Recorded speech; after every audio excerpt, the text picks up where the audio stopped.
Survivor's ready. Go! Travis spoken. Boston Rob and Amber are gonna do it. This is a business trip, as I like to say.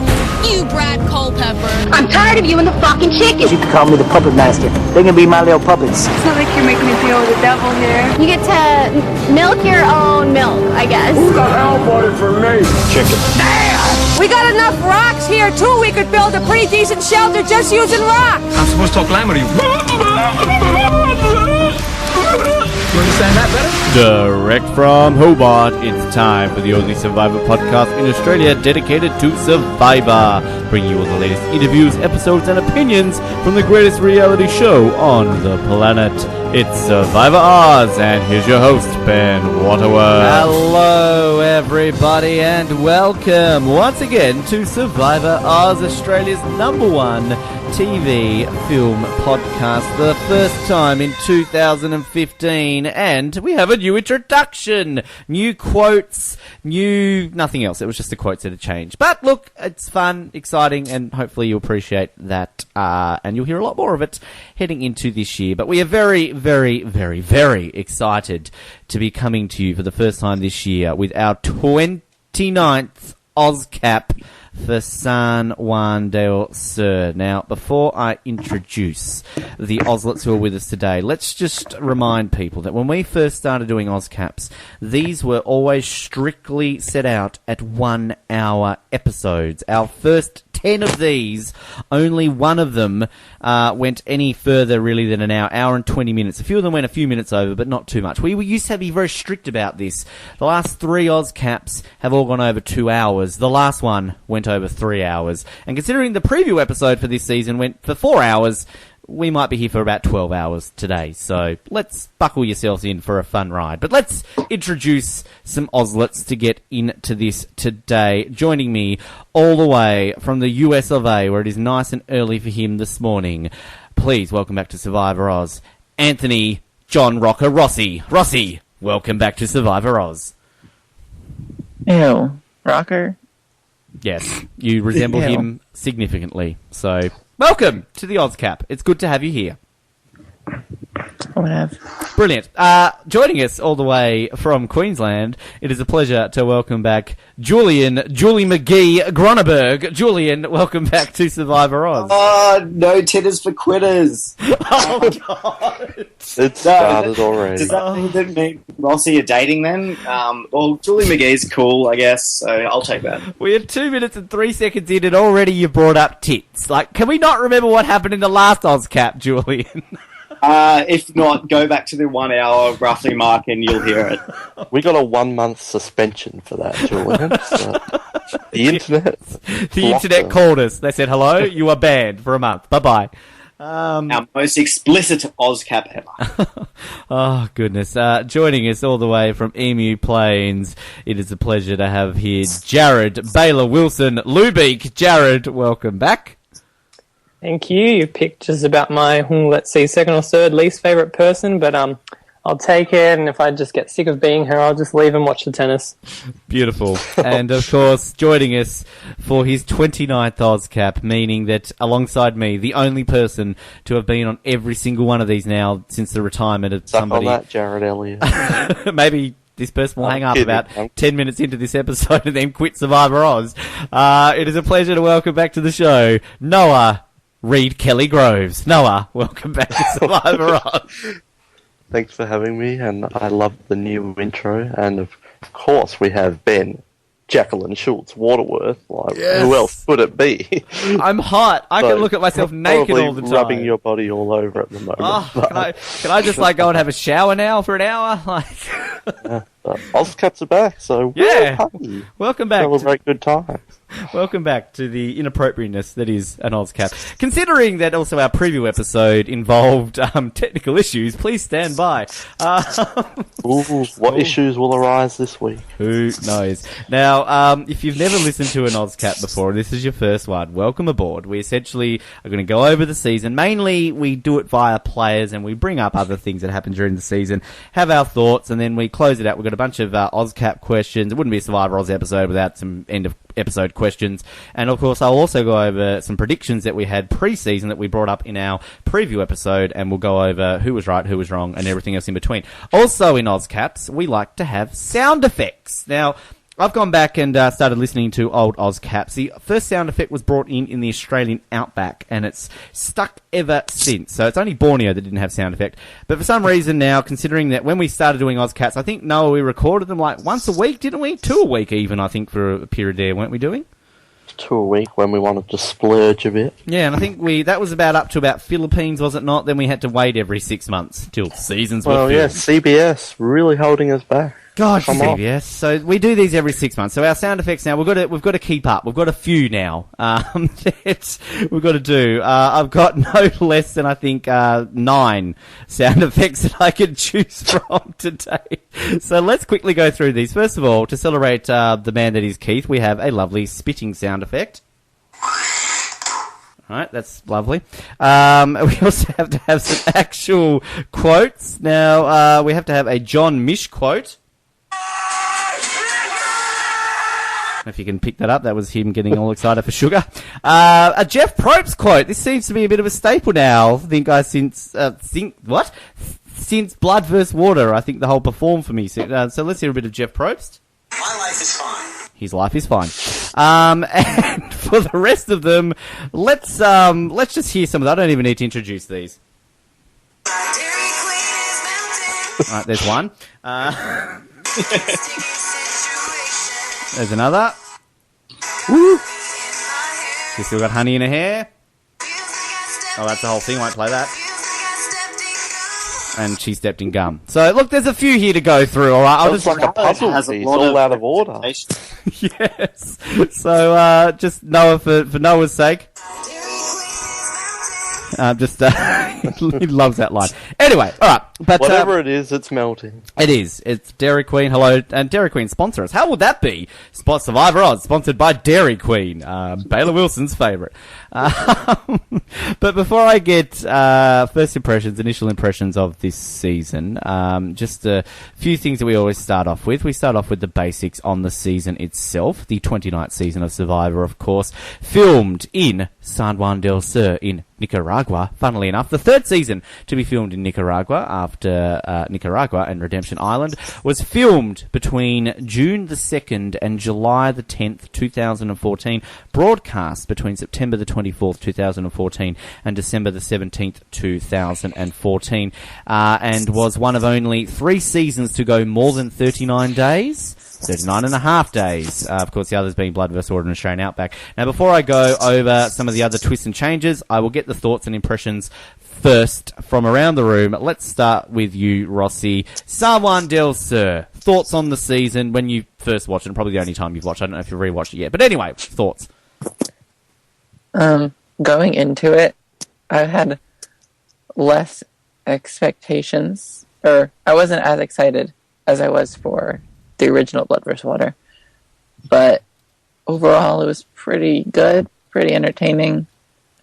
I think I enjoyed the cast more than many seasons, or most seasons. Pretty good. Beautiful. Julian, San Juan del Sur. Like Rossi, yeah, opinions were like I thought I was largely negator on the cast at start. Like, kind of like a lot of seasons, I was like, it's all such like celebrity stunt casting, and you know, you've got Rocker there, and I was even anti the 20s then. It's so weird to think about that now, but I was like, 20s, what are these? This is just stupid. And I was like, they have to resort to Spider-Man Broadway people. That was their... And I was just not excited about the cast, really. Like, I was like looking at them, I was like, there's no real hotties that I like the look of. Alas, how things change. Of course, that's what we all base seasons off. Hotties. Yep, cool. All right, Noah. Well, I was definitely this season's probably biggest advocate, I would say. I defended it every week.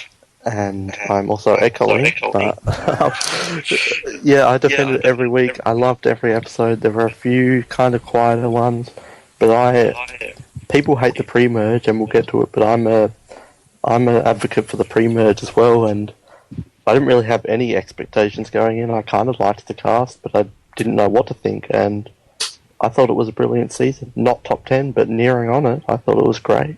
Loved it. Jared? Yeah, initially I thought it was probably a bit too soon to do another Blood versus Water, but overall throughout the season I was sort of one of the people who actually enjoyed it all the way through. I feel like all the boots were fairly well developed, and the characters, even like the early vote outs, you got to know them, and then after the merge it just sort of picked up week to week. Fantastic. All right. Now, the twists and changes for this season, Blood vs. Water, of course, the second time this twist has been used. For those unaware of what this means, pairs of castaways with pre-existing relationships will compete against each other for the $1 million prize. Now, of course, initially it was meant to be a 20-person season, so 10 pairs, just like Blood vs. Water 1. However, we had a pair pull out before the season. Now, this isn't... I'm not treating this as a spoiler. I'll give you a warning. If you're listening to this before Worlds Apart and don't want to be spoiled on the cast, skip forward about 60 seconds.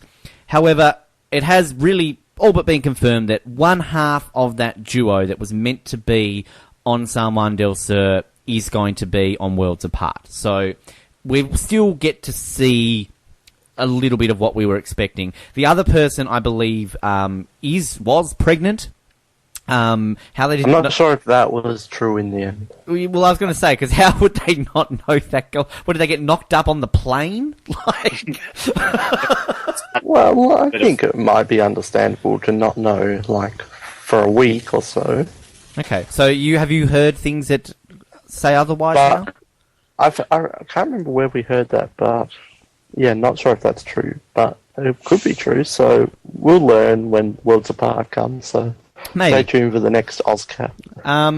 But yeah, so the thing that fascinates me about this, and maybe I'll go a quick wrap around the room here to find out about this.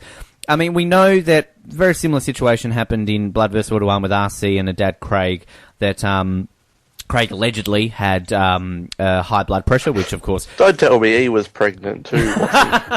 He was. Sorry, Noah. Allegedly. He has been on our show. Of course, he joined us for a Juan Del Sur recap and basically said he didn't really have high blood pressure. They just panicked a little bit. But they replaced him, of course, with Candace and John. So why were there not backups for these people? Was it because they were new people? Like, I thought... Jeff Probes explained this one. Did he? Well, I'll go to you here now, because I know in the Fiji Ozcap, we sort of said that from Fiji onwards, they always had backups. Of course, look back to Token Cheens. Mike Barassi left and Spencer was a replacement. So, Noah, why wasn't this... What happened? That's true that they always do, but this was the rare occasion because it's hard to have a female duo, a male-female duo, a male duo, like a father and son, mother and daughter. Like, there were too many variables to have all these people who potentially might not be on, and it was much easier to say, all right, Candace, brought you back before, come on, get your bags, we're going out now.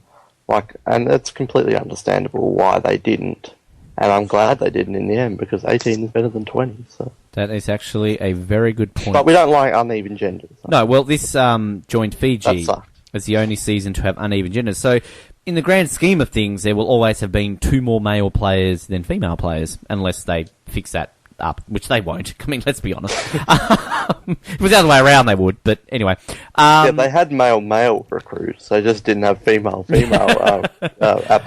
whatever you call it. What's that? The chicks got sick? That's fine. But funnily enough, how it all played out, isn't it funny that we had a final 3 of women? Spoiler alert.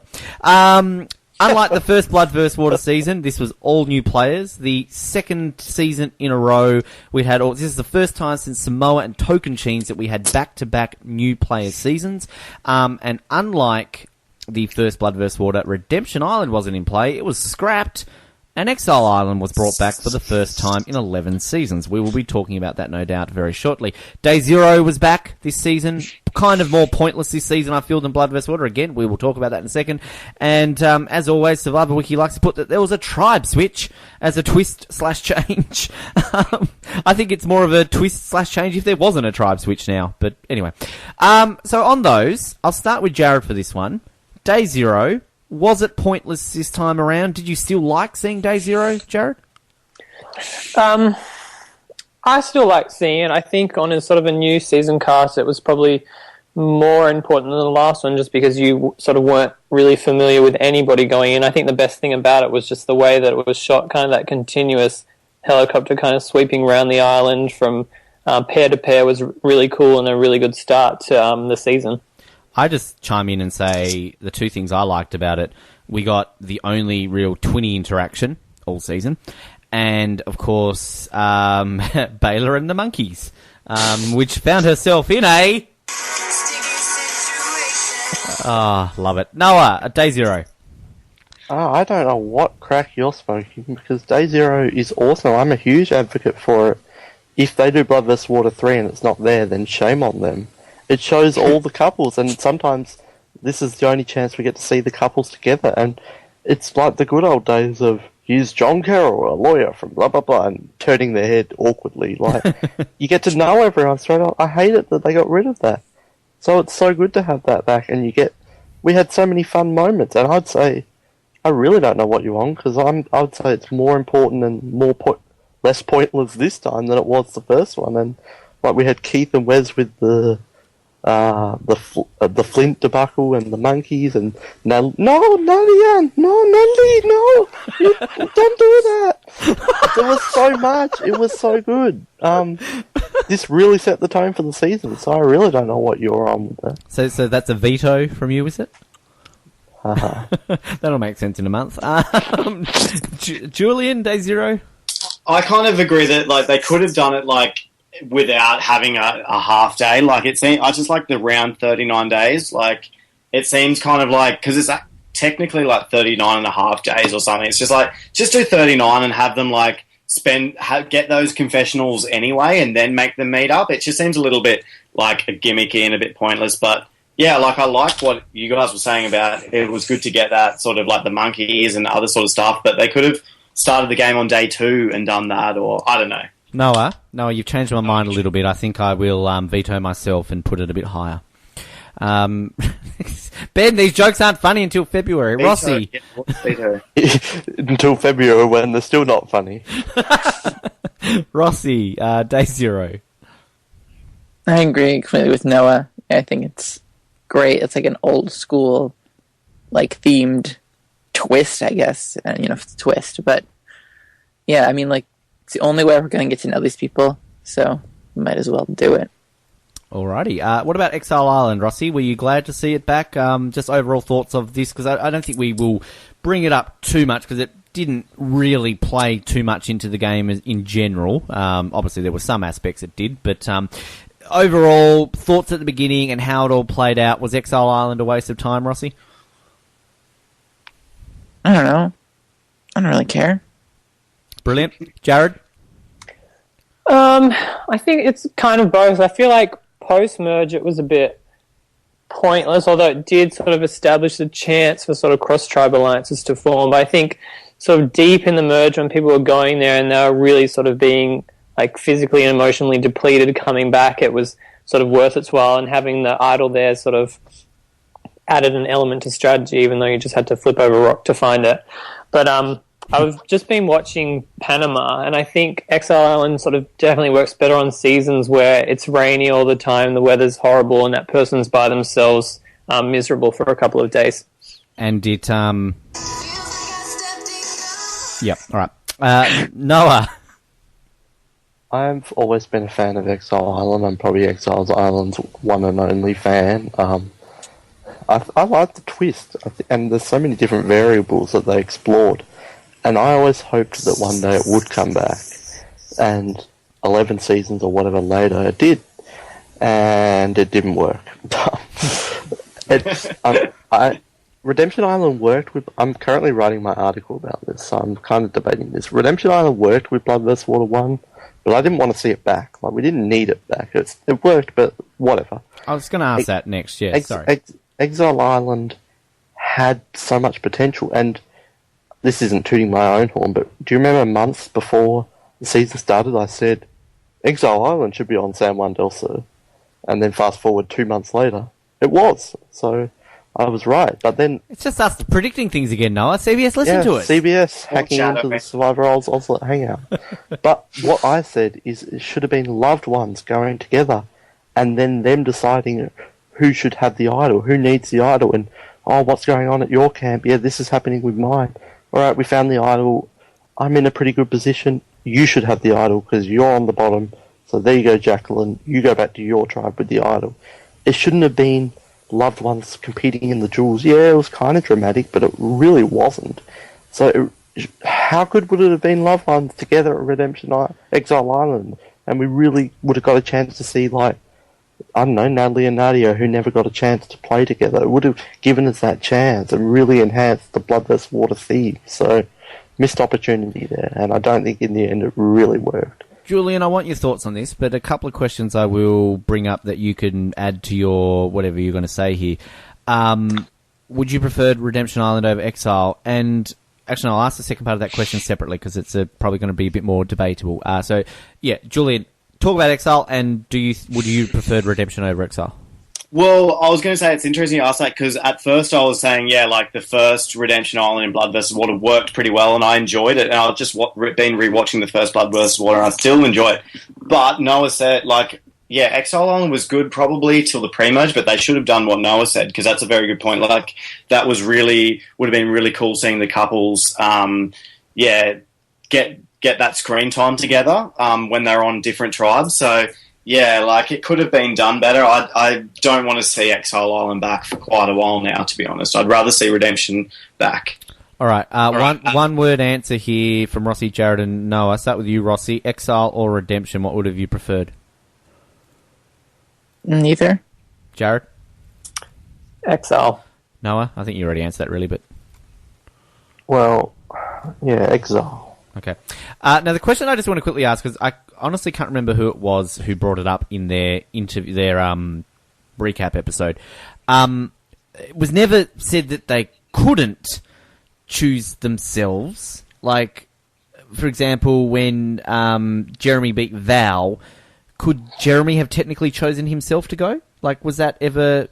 That was never offered, it seemed. But that somebody brought... That was an interesting... I mean, look, I can't say whether or not... They wouldn't have let that happen. You don't think they would... Yeah, I don't know. If you can do that, what's the point in the twist? Like, they would never have let that happen. I'm sorry, John Rocker. Say whatever you want in your exit interview. Was that John? All right. Well, the thing that I think would is interesting, like, I agree with you, but I don't know why they maybe didn't specifically say that. Because it's just common sense. No one was thinking that. Well, John Rocker was. Okay. Sorry, hang on a minute. Let's go back to that awkward situation with a... That was the wrong one, but whatever. Then, yeah, that fits. Do you think they should have had Redemption Island? I think that Redemption Island, I agree with you that it worked well on Blood vs. Water 1. I don't know. I'm indifferent on both island twists. I think... Oh, sorry, Kids. No, you say what you're going to say. I think I could sway you against Redemption Island with 3 words. Jeremy vote out. How not dramatic would that have been if Redemption Island was there? And I think that just proves... I agree with you, and the thing that annoys me about Redemption is that some episodes you don't truly get a vote out. I like that finality of it. Like, yeah, that's a shock. Jeremy's gone. As much as I love Jeremy. But it's... Yeah, I don't know, but... Redemption adds an interesting twist on a season like this. But would it have worked with 18 people? Because, I mean, it was pretty much said, again, you can talk about this, whether or not this was true or not, that it was swapped over last minute because of the 2 people who dropped out. I don't necessarily agree with that. I don't buy into a lot of the time when Propes and the CBS people say, oh, yeah, we just changed it at the last minute. You don't go... Well, I think there's a bit more to it than, oh, we just changed our minds. No, I agree with you. Normally I don't, but in this case, yes, because Jeff said Redemption is back. It was in like the... I know that, but what I mean is like, I think there was probably a meeting, other ideas thrown out. It wasn't a simple case of Jeff Probst just looking over to like somebody. Exile. Yeah, okay. That was the case. But the way Jeff implies it, look, I know what you're saying. Anyway, well, I don't know. Did you read the article? I did. I know. I remember Redemption saying that it was coming back. I remember that was like the. No, I'm not talking about that. I'm saying Mike White, the guy who wrote the movie School of Rock, is a big Survivor fan. And he complained to Jeff about them bringing back Redemption Island, and essentially Mike White is the reason, or Ned Schneebly, if you're a fan of School of Rock, is the reason that Redemption Island isn't there. So thanks. I hate if that's true, because that's so annoying. So is Jeff Probst just getting his advice from random people in Hollywood yeah, now? I would rather the Mike White opinion over the Tyler Perry idol. But is next season like, Brad Pitt texted me? That begs the question, why wasn't Exile Island called Mike White Island then if we had the Tyler Perry idol? You know the thing that really annoys me so much about, and this is going back to Kagayan, but like... Wow, just hello cough. Why does Jeff not realise that this was a twist like 16 seasons ago? Anyway, I'm not getting into that. Oh, goodness me. So, where are we up to? The tribes and the tribe division. As I said, 18 people in the season. Was meant to be 20. So we had Koyopa and Hunapu. Koyopa was orange, Hunapu was blue. And of course, just like the original Blood vs. Water, they were split, so the pairs didn't play with each other. So Koyopa was Nadia, Val, Rocker, Dale, Josh, Wes, Alec, Baylor, and Jaclyn. And Hunapu was Drew, Kelly, Julie, Jeremy, Reed, John, Mish, that is, Keith, Missy, and Natalie. So that brings us now into our... actually, no, before I get to the first of the players, we've got to talk about the entrance. This is an Ozcap that was thing. kind of day zero, really. It sort of was, but I just quickly mentioned the walking in pairs around the corner. That was a slight entrance. Cool. Through like the two gate things, and Jeff looking all happy. Yeah.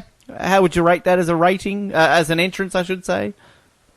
It's being abandoned from the ship and having to row to the beach, but day zero was the entrance with the cool helicopter, so no complaints. There was no down, everybody down, have a nice day. Yeah, that was good. Yeah, alright, cool, alright, just had to go there. So, let's take a look at the first group of people then that went. We obviously had Battle Arena, or whatever it was called, straight away. Heroes Arena. Whatever, fucking Arena. What the hell was with that name? Who knows? It's Heroes Arena. It makes no sense. What if they're villains? Clearly Heroes Arena. Who's to say they're heroes? Heroes for their tribe, because they could have the chance to win their tribe, reward. They lost. Straight away we have a duel, which is actually a duel this season, unlike on Redemption, Blood vs. Water when it was a truel. Val and Jeremy battle each other out. I really wish I had have gotten the "Dig Woman" quote from Jeff, which we got straight away, but instead, let's ask Jeff. How are you doing, Jeff? My life is fine. All right. And of course, Jeremy wins, Val goes to Exile Island. But then after all of that, Koyopa lose the first immunity challenge. They have to go to Tribal. Dale has managed to go from an obvious first boot to building fire to turning everything around on the poor first boot, Nadia Anderson. Isn't this strange that we will start this episode talking about one of them and ending it with the other? Nadia Anderson, first boot. I've got to start with Noah. He is the first boot king. Noah, Nadia, first boot. Where does she rank? Talk to me about Nadia. Well, no spoilers, but she ranks quite highly, as you will learn next month. But yeah, she was a shocking first boot, because going into it, I'd seen the Amazing Race season, and I'm like, yes, it's the Twinnies, love the Twinnies. Then she's a first boot, and it's kind of like, what the hell? She was a pretty good player, and very likeable. I wish we saw the Twinnies together, and that first tribal was a good tribal, because it was between Baylor, Dale, and Nadia. I didn't want any of them going. I want everyone to stay, so... yeah, I was disappointed with that boot at the time, but at the end of the day, it didn't make too much of an impact. But them together would definitely be more entertaining to watch. At that point, were you expecting Natalie to last long? Yeah, I think it was kind of a given. Like, we saw it so many times when the first boot, like, Rachel was pretty early as well. Tyson made it far. Jervis's Marissa was quite early. She made it far. Brad Culpepper was quite early. She made it far. Her name's Monica. I just called Jervis a she, but, you get the point. I thought you were just avoiding trying to say Monica's name. You were like, she made it far.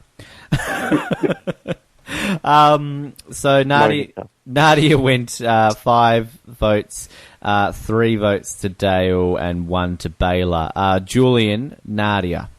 I was pretty gutted because she was my pony, so I thought it was a good episode, though. Like, it was a good tribal council, and it just kind of sucks that it fell that way for her. Like, she could have been really good, and look, I hate to use the robbed word, but I think we were robbed of her, like, in the game. Like, yes, I'm not saying she would have won, but she, like, it was a big shock to think that, yeah, like, looking pre-season at the cast, I was like, look, they've been on a show before. I don't think they're going to be the first target because they're not the old person, or, like, I think she'll be respected by other people in the tribe because she's quite charismatic, the 20s, and yeah, it just didn't work out. Stupid Dale. Is this the only season when you said, like, oh, she could have gone far, but we'll never know? Well, we kind of do, because she technically won as well. That's an interesting point, yeah. Like, she sort of half did win, so it's pretty cool. And I money as well. Similar question I asked Noah, though. Did you feel at that point that Natalie was going to last long after Nadia went? Instinctively, like, it's weird looking at now, but I was like, it's not looking good for the 20s. I think I instinctively thought so. To be honest, no, I never thought that Natalie would win, but, like, I'd never really thought about who would win at that stage too much either. So, Rossi, Nadia, pretty pathetic, really. Yeah, not good. I feel like, Rossi, you're the perfect person, given this is the very first Ozcap. Well, not that Jared really was around for long, the last one, but, like, Jared has been on all of these except for this first one. Do you want to continue the great tradition of Jared and take over the word useless? Whatever. Good. So you now can call her useless if that's where you would call her useless. She was useless. Thank you, Rossi. Brilliant. Jared, Nadia. Yeah, I think she had, like, a lot of potential in the game. I think she didn't really do too much wrong. There's not too much that she could have changed. You could argue that setting up, like, an all-female alliance in a tribe when you were already down in numbers divided that way was a bad idea, but I think just the men sort of bonded straight away and there wasn't really sort of any other option, and it just set Josh up as a swing vote and it just didn't go their way. But it was surprising to see her go early. Like, coming into it, I didn't think that she'd be the first boot. So one thing that I will, which we didn't do for the last 2 seasons, even though we've done power rankings, we should maybe mention it just for Survivor Oz purposes, where we had them ranked when they went. I mean, Nadia was 8th. We had her ranked higher than Natalie pre-game, which is fascinating. Just pre-game power rankings before the season start. This is the order. We had it: Jeremy, Val, Josh, Alec, Missy, Wes, Drew, Nadia, Natalie, Kelly, Jaclyn, John, Reed, Baylor, Julie, Keith, Rocket, Dale. So we had, out of the top 3, Missy was originally ranked 5th. Natalie, the winner, was ranked 9th. And Jaclyn was 11th. And I believe, Noah, did we not have Wu and Tony were like 1 and 2 after week 1 of Cagayan, looking back on that, amazingly enough? Yeah, something like that. Yeah, ridiculous. And in terms of confessionals, Nadia had 5, which is fairly okay, considering that first boots, David had 4 the season before. Rupert, well, it's hard, 6 in his first episode, 1 in his next. Francesca had 9, Zane had 9, Courtney 2, Semha 2, whatever. Can we stop you there? Yeah, we shall, Noah, we shall. Next to go, though... Actually, Noah, I was really interested in hearing Sonia's confessionals. Thanks, Rossi. 2. No one knows it off by heart. Next to go, though, this to me was a huge shock, because I feel not only was she our number 1 in our pre-season ranking, she was my tip to win, not just for that reason, but she honestly was a lot of people's tip to win pre-season. Val, goes next. Koyopa lose 2 in a row. Bye-bye, Val. This was a big boot. I mean, she'd come back from exile. She had a lot of time away from the tribe, which hurt her. And then, of course, she had this infamous, I've got 2 idols, which was a big talking point. I'll start with you, Jared. Val's boot, the whole 2 idols ploy, and her going from one of the favourites to being the second boot. What's your thoughts on Val? What to say about Val? I think she really came into the game maybe wanting to win too much. I think she just had sort of too much of a desire to do well and just couldn't slow down her thoughts or her mind. And she just overplayed the game, really. I mean, she was off on the back foot straight away, which was unfortunate, but then coming back and, like, fair enough with, like, saying you have 1 idol, but then saying she had 2 idol, and then, like, she had sort of chances to own up to, hey, no, actually, I don't. So I think I feel like she could have stayed around for a couple more episodes if she hadn't made that up. But I think her time was going to get cut short anyway. Even if Rocker had saved her that 1 episode, I feel like she was going to be back on the chopping block fairly soon. And not being so... Rossi. Val. Yeah, she was pathetic too. Hang on, back up. What was she? Pathetic. No, she's not useless, though. Oh, right, okay, right. Point. Okay, sorry. Yeah, Nadia was useless. I don't think Val was useless. Because she tried to do something. And, she tried, but she failed, so... That's a sound effect, Noah, we need to have. We need to have just a Jared button for useless. Just like, useless. Next time, for Worlds Apart. Julian, Val. I was happy when Val went. Like, I just thought she had a bad attitude. Like, she just was really serious. And, like, yes, like Rossi, like Jared said, she got off at the wrong foot. And that was unfortunate. But, like, she just played shit as well. Like, she overplayed. And she just seemed like real, like, sad Sally. And, glad to see her go. Sally Schumann wasn't sad. From Panama, she was awesome. But, yeah, she was a good Sally. Good Sally and sad. Noah, was Val a sad Sally? I remember messaging you after the episode aired, like, holy hell, she just went. Like, she was everyone's pregame, and she received such a big edit for a second boot. I was like, she's gone. Like, this is Tribal Council 2, and she's gone. Like, she's a second boot. Like, the world is still in shock now. I keep reiterating it, but that's how I felt when it happened, because it was like, wow, or Val, if you want. But yeah, did she overplay? I'm not sure if she overplayed, because it's a tricky one. If it worked, her and her alliance member... seriously, who's going to believe she has 2 idols? Like, come on. Well, the way she put it, I think, was kind of convincing. That there was an idol at Exile, which she found, and there was also a clue in the jar. So the way she said it, it wasn't that dumb. Like, it wasn't particularly smart, but against John Rocco, who's probably seen, 2 seasons, probably never seen a season with Exile Island on it, it might not be that dumb. And imagine if it worked and she saved herself and Jaclyn. Oh, Jaclyn. She's just so, like, I don't know. But regardless of if it was good or not, I admire that she went hard to go home. Like, she didn't go down without a fight. Like, so many second boots are just, like, whatever, useless, gone. And she really fought to stay in the game. So I admire that, regardless of if she was good or bad. As an advocate... She may have... Let's go, Rossi. She may have, like, fooled Rocker, but we never heard anyone else in that episode. So I'm sure Josh or Baylor or someone's like, that's not possible. Like, Rocker's just an idiot and fell for it. In terms of Noah loves his first boots, I love the second boots. She's up. She's a top 10 second booter. I said to you one time, I think she's the best second boot player ever. Okay. But in terms of one time. Top 5? Top 5, baby! Go, Julian. Who else, though?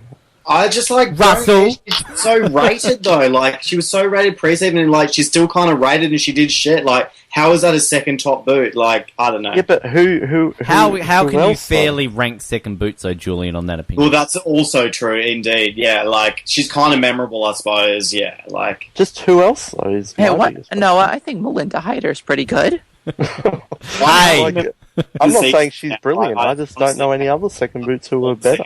But I'm sure there's better ones than Val. Janet Koth. Beavy? Patricia Skinny Jackson. Ryan? Okay, I Garrett can't. Ecclestone, much better. Like Dolly Neely. Dolly was actually. I actually She was put her- nearly a good player. But... Yeah. Erica Oh, you're trying with the funny, Noah. Duracell battery.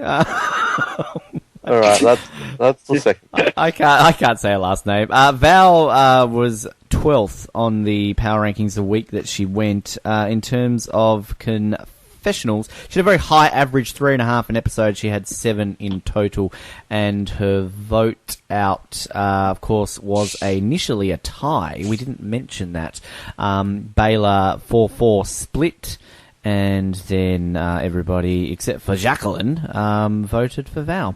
So, there you go. Look at that, Noah. Jaclyn, smart early on. And this is when we were all bagging her out every week. Always looking out for her friend. Yeah. Like And this is true, honourable woman. let's rewind back to week 2 of Juan Del Sur. Oh, Jaclyn's gone next week. Jaclyn Her won't bathing last another suit's week. getting more confessionals than she. Yes. I mean, at this point in the game, Jaclyn had 1 confessional.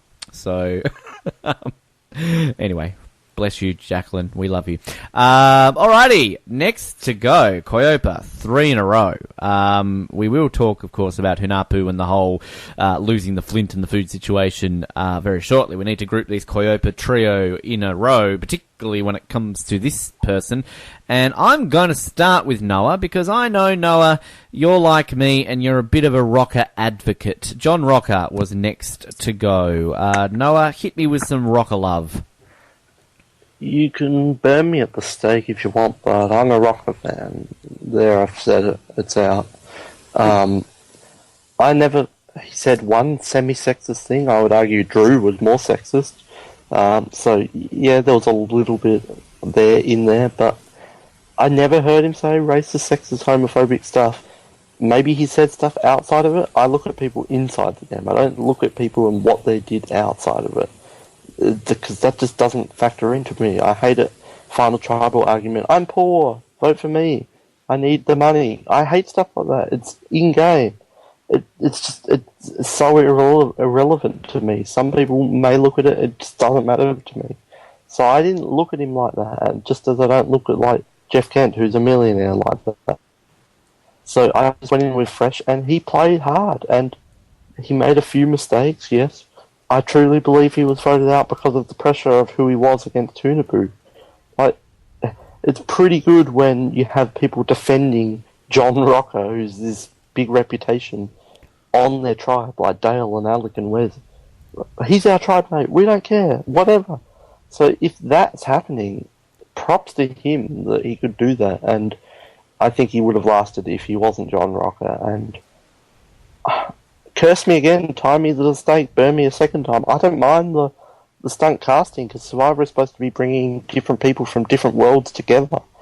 And who's to say celebrities aren't that? Celebrities go to the toilet just like we do, so surely they should, well...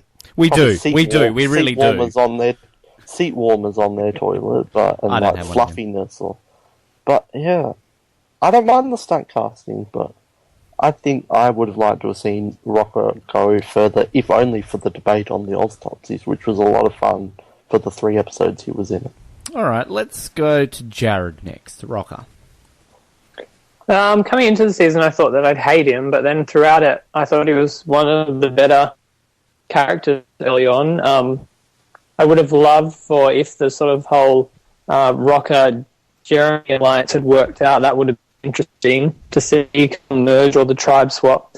But I think overall he didn't play a bad game. He just really had, I suppose, a target just because of his past going into it, and that was, I'd say, the main reason why he was taken out. I mean, he had an idol. He could have played it, potentially sort of levied that for some control in the tribe, but overall, I don't think he did too much wrong. I thought I'd hate him, and I didn't, so good for him. Rossi? Idiot. Big dummy. I mean, he was playing the game, and I respect, like, his trying. But he believed Val, who said she had 2 idols. He thought she had 2 idols when he had an idol. How many idols are there? Just an idiot. Julian? Yeah, look, he proved me wrong because I thought I was going to hate him as well, and he was actually, like, kind of...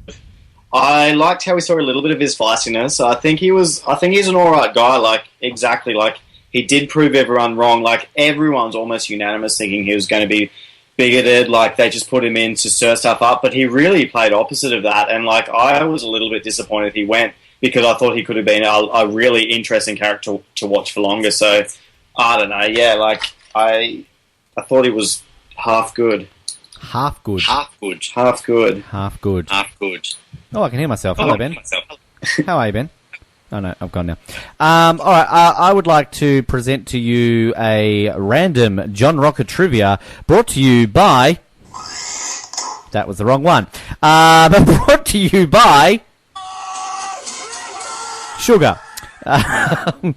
John is one of 3 men with the first name being John to finish in 16th place. The other 2 being John Raymond and John... Oh, wow, how fucking interesting. And John Palyok. That was my... Normally, you know, I hate the trivia. I think that's a weird coincidence. I like that one.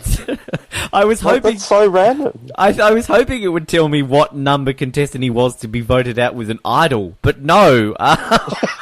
It tells me that They only have the important ones on Survival Wiki. Yeah, huge. Thanks, Survival Wiki. Appreciate it. Yeah, if you're John and you're applying for the show, look out for the 16th place. It's coming at you.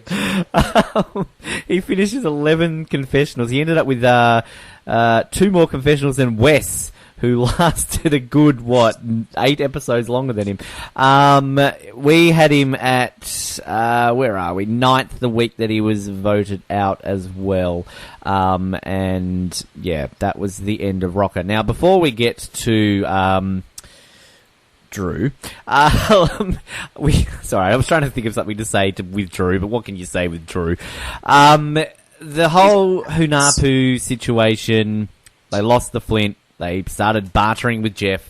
At that time we found out that Jeff's... My life is fine. And also they needed food. That wasn't quite at that point of the season, but it was coming up.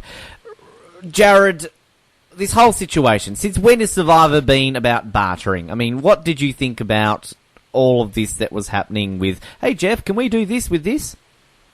I thought it was so frustrating, and not even just this, just throughout the whole season. Like, it really was a season of, oh, can I trade this for this? Can I do that? Can I do this? Blah, blah, blah. Can I trade my spot for this person? Like, it just got really annoying and repetitive, especially sort of throughout all those reward trades after the merge. But, I don't know, it's just annoying, and I feel like there should be sort of a wake-up call that there needs to be something in the rules about this, or... Like, he took all their stuff, and it was a harsh penalty, but they just got their, like, food back straight away, and then sort of it impacted people who weren't even on that tribe later in the game. So, it was annoying. I don't know, I can't think of how they could have handled it differently. Like, they couldn't let them starve. But I think, overall, they need to put some method in place to stop it from happening in the future. Julian? Yeah, like, I didn't mind watching it just because it was something different for this season, but I hope it doesn't set a precedent where, like, people always just now think, well, let's just eat as much food as we can because Jeff's just, we're not going to let it starve, and Jeff we'll just have to trade something, there'll be a merge anyway, so what does it matter? So I am sketch on that, so hopefully people this doesn't keep happening in future seasons. Rossi? Really annoying. Like, Survivor, not Pirate Master. Don't spoil Pirate Master Oz, coming soon. Oh, sorry. I don't want to know what barters happened in Pirate Master. I haven't watched it yet. Spoiler, Rossi! Whatever. It was annoying as shit, so... Noah, was it annoying as shit? I don't think so. I'm really the black sheep in this episode, but let me just say, better this than Redemption Island burning the clue every week. Now, that was the worst thing in the world.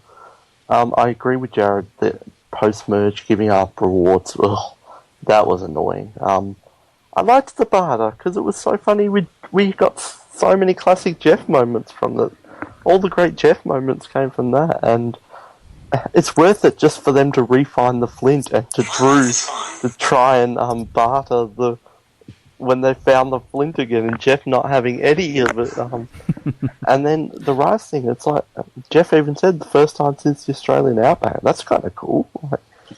Like we didn't mind on the Australian Outback. Like, yeah, it probably shouldn't happen every season, but I thought this was a big part of the pre-merge. I really liked all the bartering stuff for a one-off season. It was fun. In defence of the Australian Outback, that was season 2. This was season 29. Well, what about that? Well, there have been 28 seasons before this. They know what to expect. Season 2, they, maybe don't know what to expect. And it was like I don't agree when they ran out of and they ran out in Australian Outback like 5 days from the end. This was on day it's like 9. near the end. But that's what I thought was so interesting. It created so many dynamics because it brought up the big debate. Is Hoonapoo a stronger tribe, or are they winning because they're eating more rice? Like, I thought it's worth it for that debate. I think that's an interesting question because Cleopa sucked balls, but was it because they were playing the survival aspect better and then that bit them in the back? Like, do you play to win and risk that? Or do you play it safe and play the survival aspect and be more starved and lose? Like, it's such a fascinating thing that it's taken us 29 seasons for that debate to really come up. So I thought it was a welcome addition. Moving on then, our next 3 to go were the last 3 before the merge, and the next person to go was the last person before the switch. So we had Drew, Kelly, and Dale.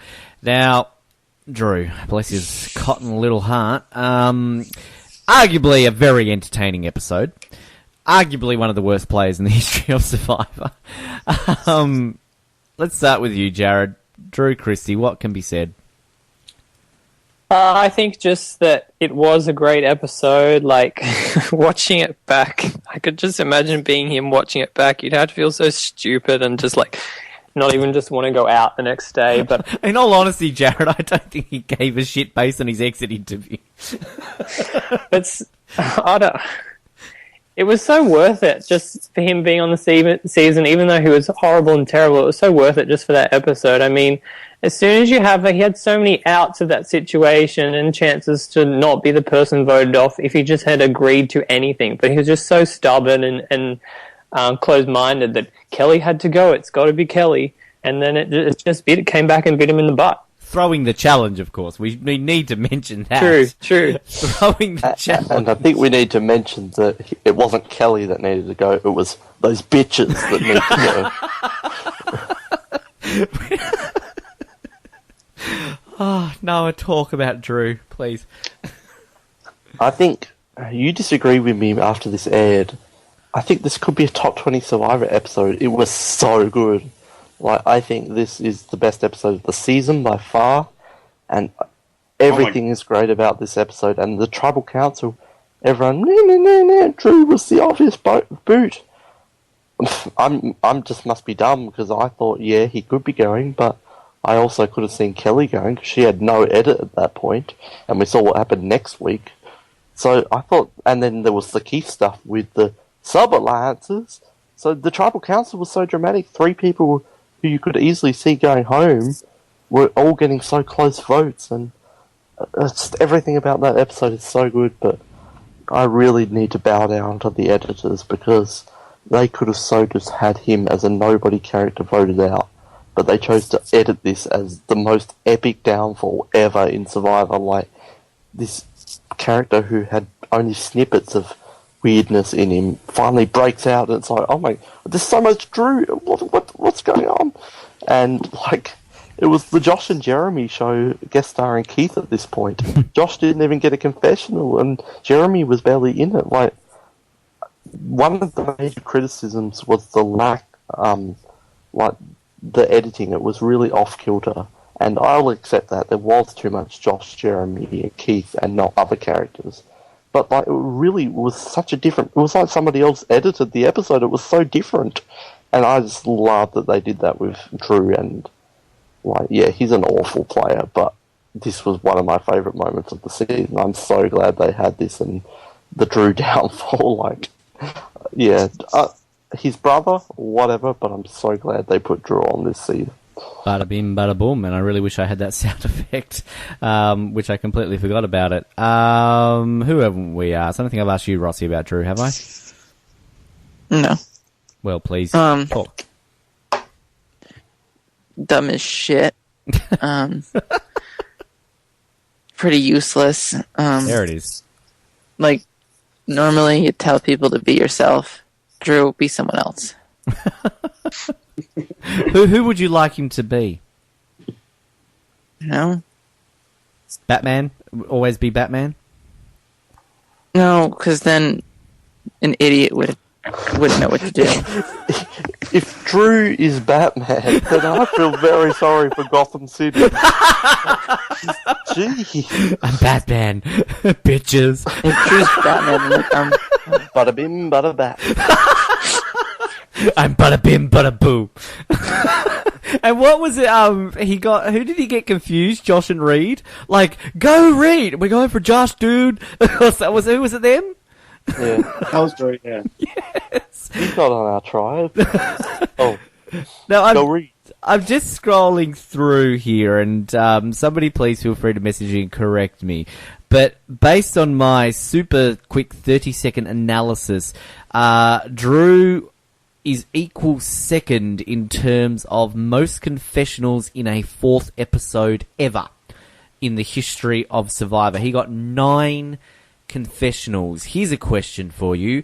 Who is the one person to beat him, and who is the person he is equal with? I don't think any of you are going to get this. Jared. I don't know, Russell. Nope. And then for my other guess, Boston Rob. Boston Rob is correct for one of the two guesses. Rossi, I won't tell you which one yet. What am I guessing? So you've got to guess, look, in terms of fourth episode in the history of Survivor, he holds the second most confessionals in a fourth episode. So who is equal with him in second, and who is the one person who's gotten more confessionals in the fourth episode in the history of Survivor? I don't know.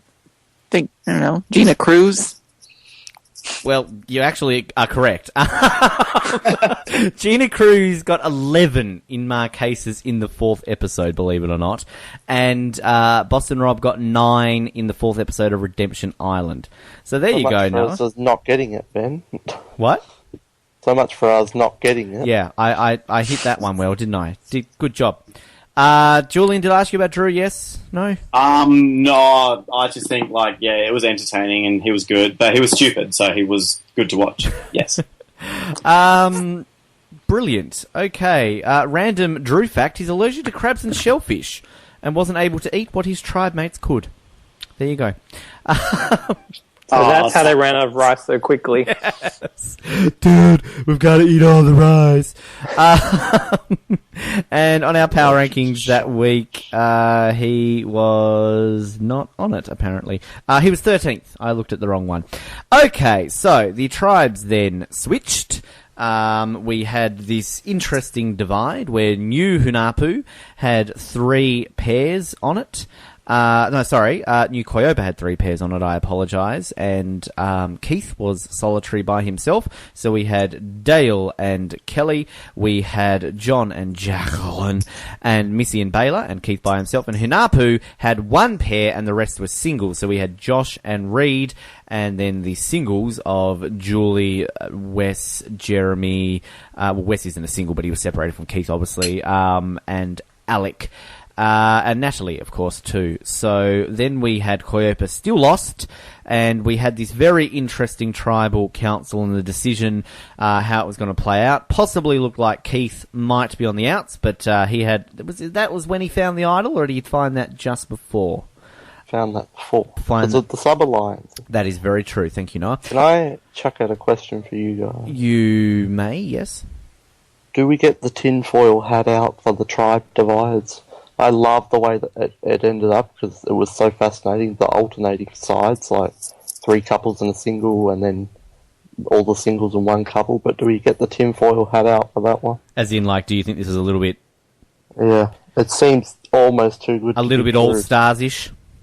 It seems like that. Like, yeah, that doesn't happen, does it? Like, that is such a big coincidence for that to happen. Like, you'd think maybe 2 couples and then some singles and something, but like, wow, that is too much.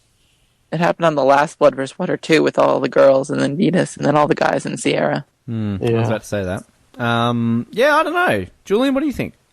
I've come to accept that, like, with that sort of stuff, yeah, like, they will do what they need to do to make it more interesting. So I'm kind of cool with it. So, yeah, I think... It doesn't bother maybe me. not all the time, and I don't know if it in this circumstance, but, like, yeah, quite probably. Jared, what do you think?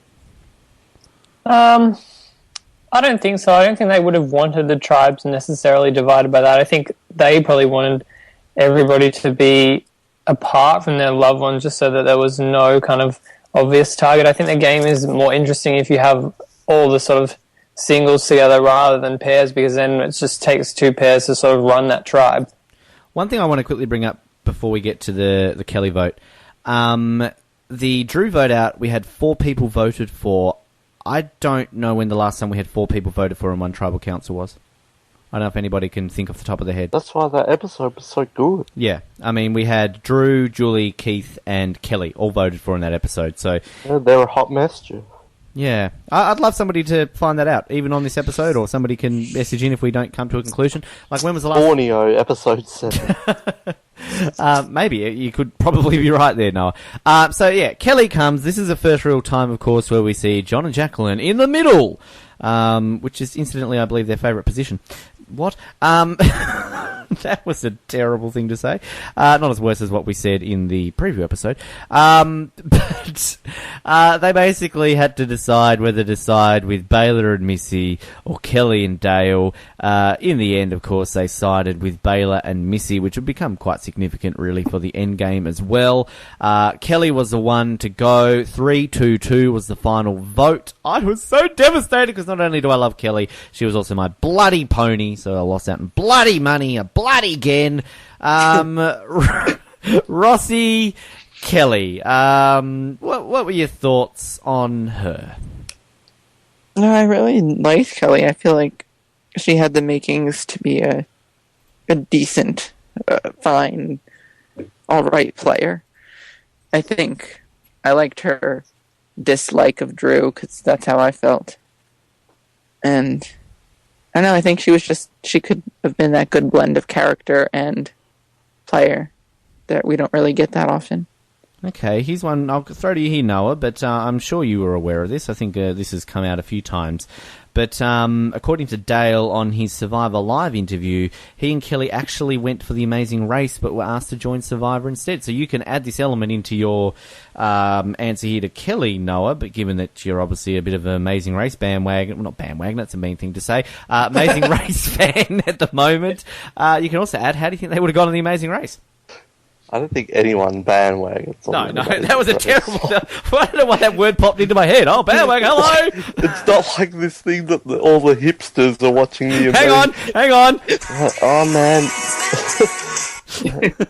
Oh man, did you see the Amazing Race? Like, it's really hip. Like, no hipsters are bandwagoning the Amazing Race. Like, this is like a granddaddy show. Sounded like Bethany there. Yeah. But yeah, well, Dale, I didn't know that. Like, that's a new thing for me. But Dale seemed to know the Amazing Race with what was it, Nadia? He seemed to know all that. So she did a U-turn. They U-turn people. Oh my god, it's the game. Yeah. But yeah, that's interesting. Seeing as Kelly is such a big fan, I don't think that would have been very good at all. Really, I think that would be early boots. Yeah, Kelly, I agree with Rossi. Like, she could have been good. I don't get the love outside the game. very nice. Was great on the Christmas episode and the exit interview. Glad she's a fan, and I really like her participation, and I've become a fan of her outside the game, much like Chelsea Meisner. Inside the game, I don't get the hype. She was in a majority alliance, then she was voted out. Like, everyone's like, Kelly, the greatest thing ever. Jesus. That's my the fans of Survivor. The bandwagon. They like metal then? Yeah, a lot of metal fans. Billy Garcia. I just don't get it. She was fun, but we didn't see her. And I did top 10 viewer blindsides. People were saying in the comment, Kelly. No. I wasn't shocked for a second. She wasn't a viewer. She got no edit. Her dad got an edit. I wasn't shocked at all. I love Kelly, but that was not a surprise. It was kind of a little bit of a, oh yeah, Kelly's gone. It wasn't a shock one bit. But in defense of your top 10, you explained it, that was like a going into it really, and the vote, I was like, whoa, I wasn't expecting to see them gone. And I think Kelly was mentioned enough that episode that we kind of got an inkling it was her, Dale, or Baylor. Dale, really. Like, yeah, Dale seemed like the obvious choice of what was happening at camp, but it didn't shock me. And this is Blood vs. Water, so of course I'd vote his daughter out. But yeah, she's likable, but I honestly don't get the hype inside the game of the people. Like, she's not in the top half of players from the season, so I hope she does an interview with us, because it's going to be epic, because she's a fan and she's really nice, but in the game, yeah, not much to say. I agree with Ross. Well, I can basically all but guarantee that she will no doubt probably be the first full-length interview we do. It will be a good one, I think, because she's very, into it. And this isn't me name-dropping or tooting my own horn, but I've had conversations with her outside of the game, and she's one of only a few Juan Del Sur people that, outside of Nine and CBS organising it for me, I've actually talked to properly. And she is, exactly what Noah said. She's as nice as pie. She's a great person outside of the game. Julian, Kelly? Yeah, I thought she was fairly smart, but, she really, there's not much you can comment on. She played an okay game, but she doesn't deserve to be rated as, some awesome, because she was just in a majority alliance, and, yeah, she's smarter than a lot of, just blonde chicks that are in Survivor cast as, the hot chick, really. She was probably this season's hot chick. But, yeah, she was, like you said, exactly like Alexis Maxwell, kind of that was typed in the chat for people. That wasn't just Julian just going, hey, hang on. No, he's feeding you lines all over again. I agree with that, definitely. She left as the same person too. What position did Alexis leave? 5th or 4th? No, she was last before the merge. So, okay. Yeah. Which, it's close. You're right. It was close. Yeah. I've got a question to ask Noah separately in a second. It'll just be for Noah. Jared, Kelly?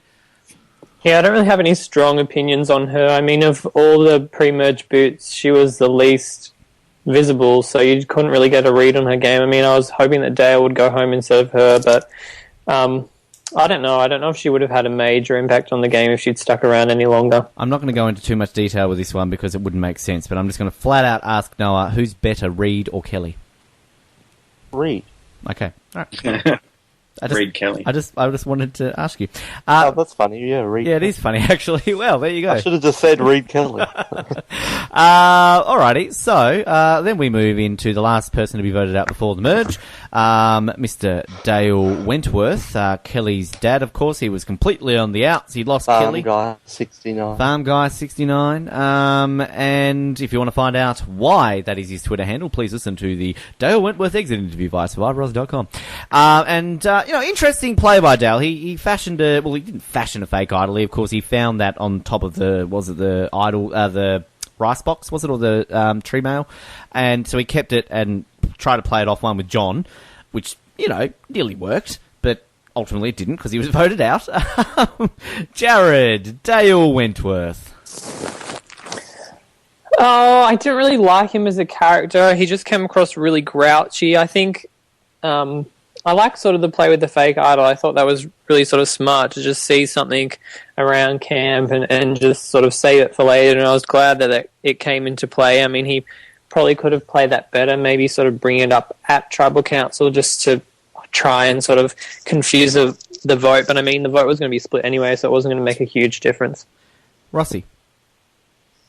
I'd like to make a formal apology to Dale. Okay.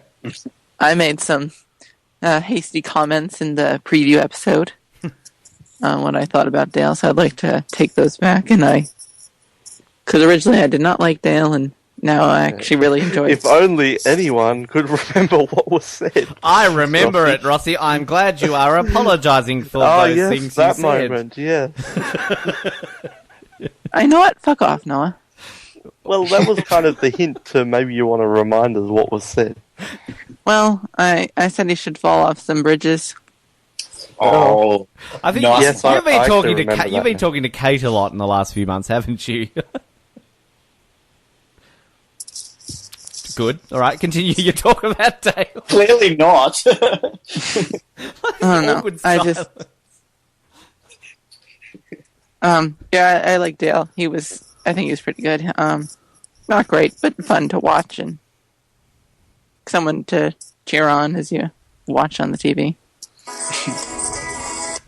All right, Julian, Dale. My thing with Dale is it's fun. Like pre-game, I actually hated Keith. I thought Keith was going to be a real redneck, like real annoying, like.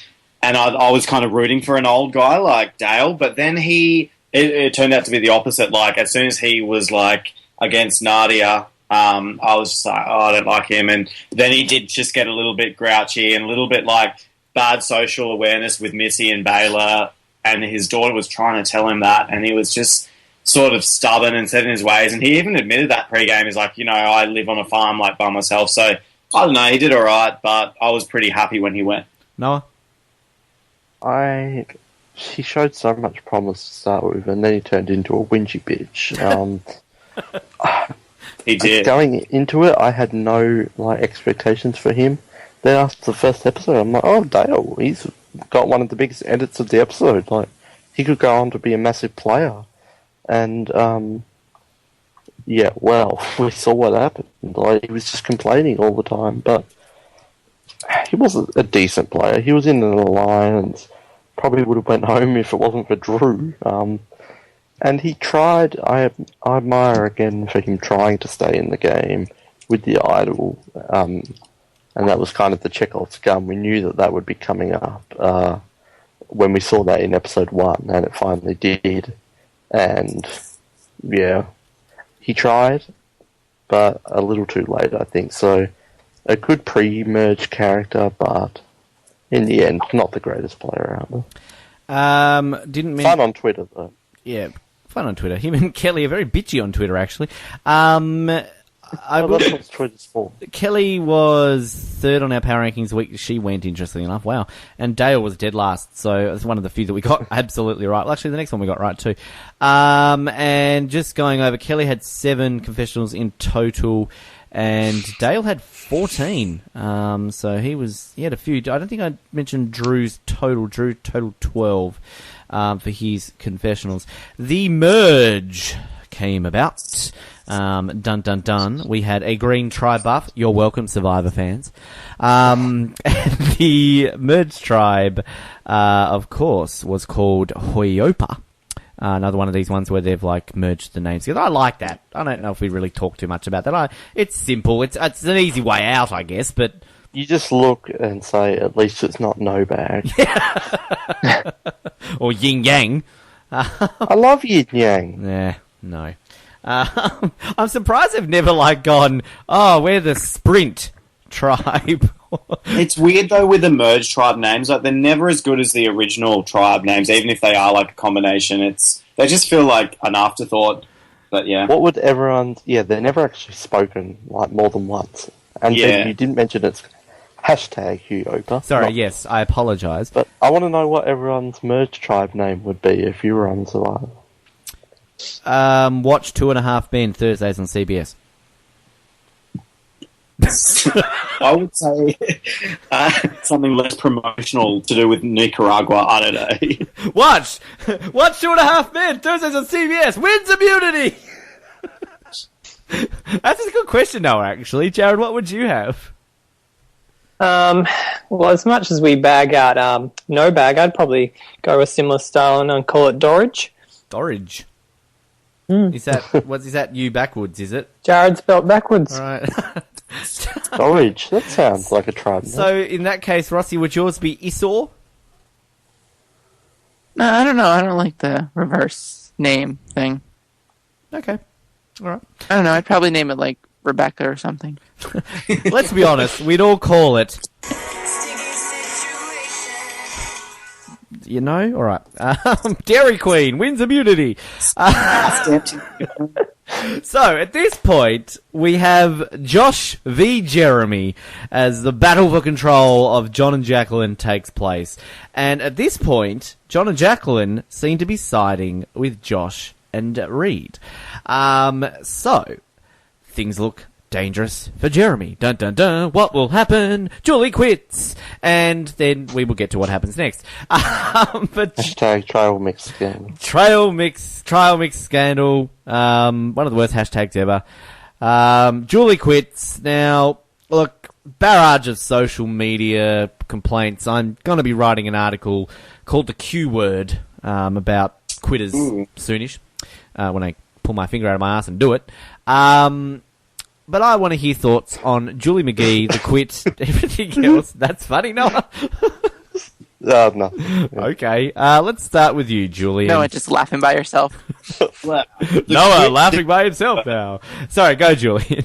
Well, the Q word, yeah, it's like such a thing now. Like, I liked Julie a lot, so I was really disappointed, but I kind of see the rationale behind quitting, like, if you're in her position. Like, I know it sucks as a viewer, but it's so interesting how the development, like you'll probably say in your article, Ben, like, the timeline of the quitting, and now it's just like, I'm not gonna fucking, like, persecute her. Like, it's just futile to, like, say she's so shit and all that sort of stuff. Like, Julie, it's a loss of potential, I suppose, but I've just been rewatching Nicaragua, and like, it's a game, and, like, they don't have to agree to be pawns. Like, I like the fact that they've got control over their own destiny, and they're like, look, like, you're making a show out of this, I get this, but this is my own fate, and if I feel like I'm being ostracized or completely, like, shunned by everyone, I know that I'm not going to stick it out, and it makes for shit television, but it's going to happen, and I'm disappointed, to be honest. I'm still disappointed,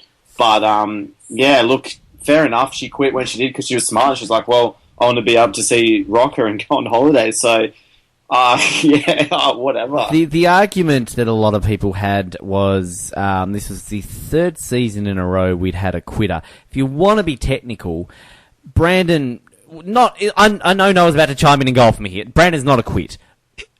In a way he was, but he's not. In a way he's not a quitter. I agree with you, Noah, before you yell at me. But you could see arguments for it. And then, of course, Philippines, you had Dana quit. So if you include Brandon in that, you have 5 seasons in a row with a quitter. Again, bring it up in the article. And Colton. And One World. Obviously, One World. Colton didn't quit! So good. I'm sorry, it makes me so angry that people say that. These was heavy metal.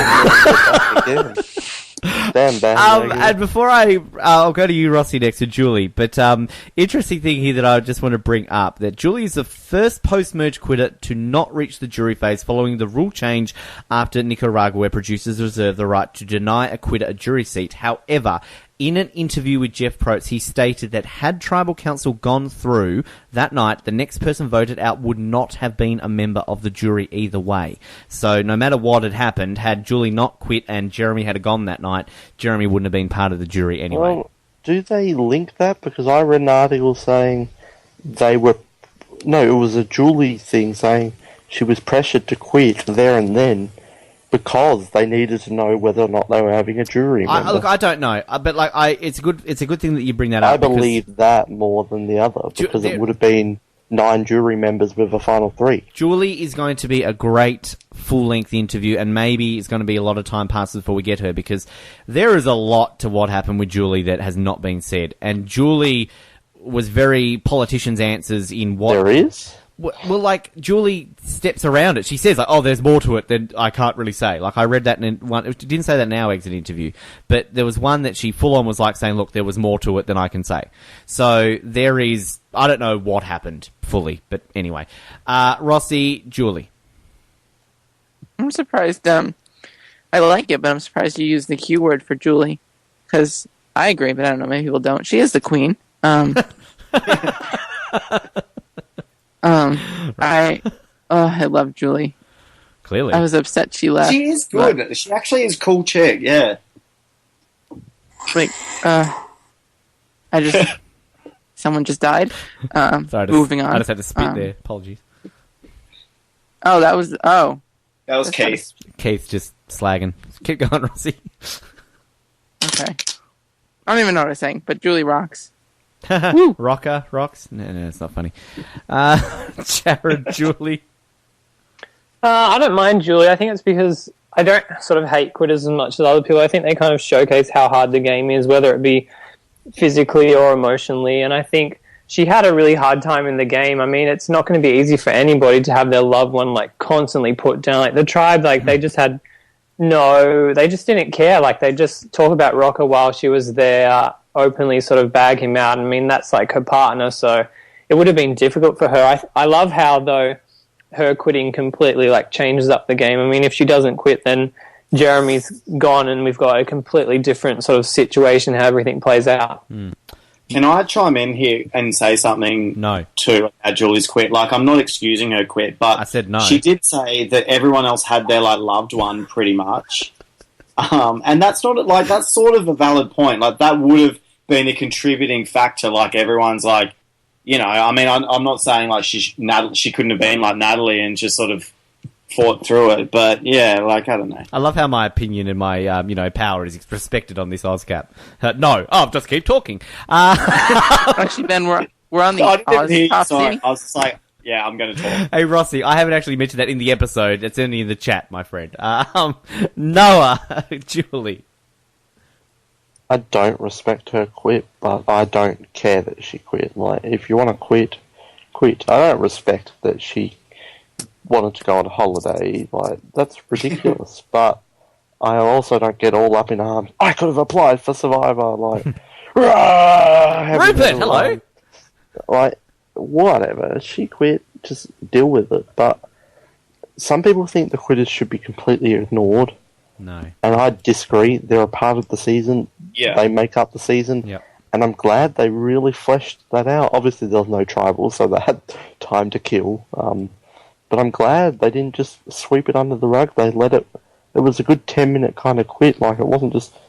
It's gone. Like, it really... I was very happy with that. But... It was a big improvement on Lindsay's quit, I must say. Yeah, much bigger.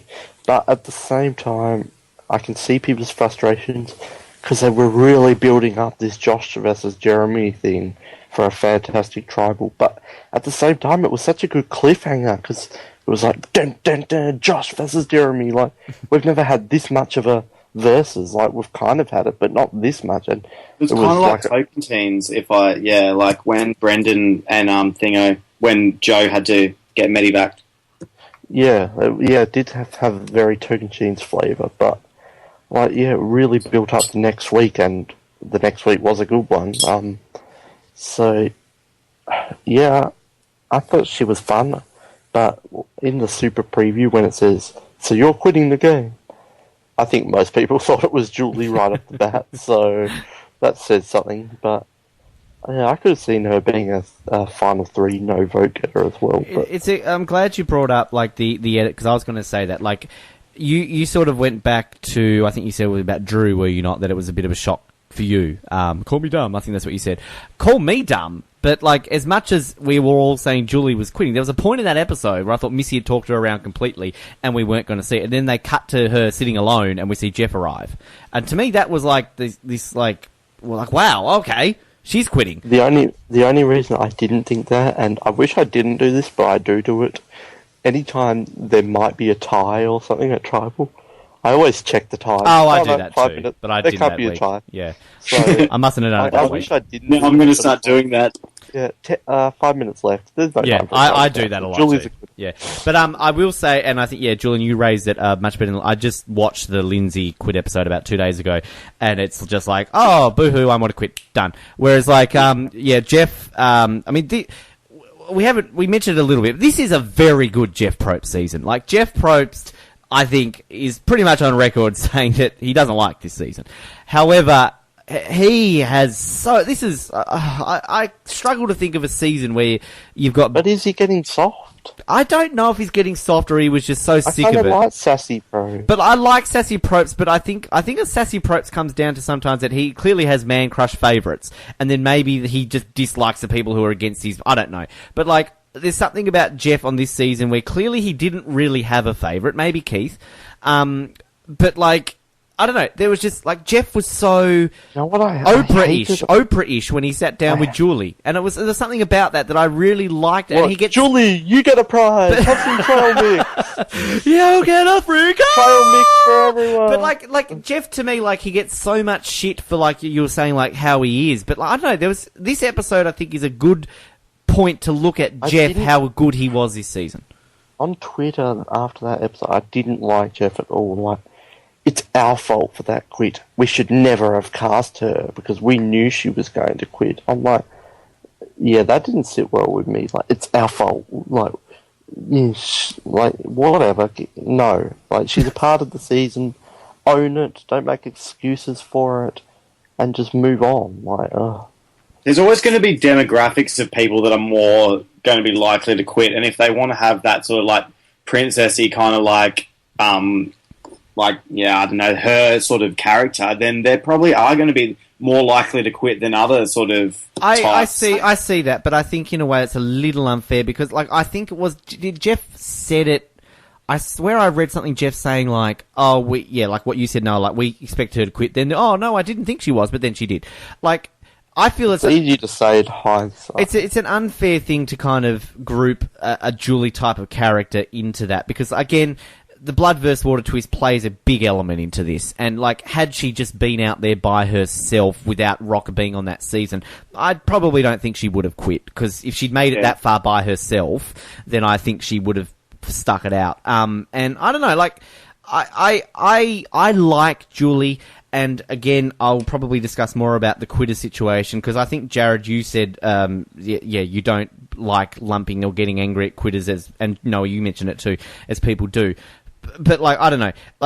Her reasons for quitting weren't exactly brilliant, but there's also more to it that I think we will find out one day. Anyway. This isn't just arguing for the sake of it. I don't think there is more to it. I think she quit because she wanted to go on holiday with John Rocker, and there was the trail mix stuff. I think there's more to it. I disagree.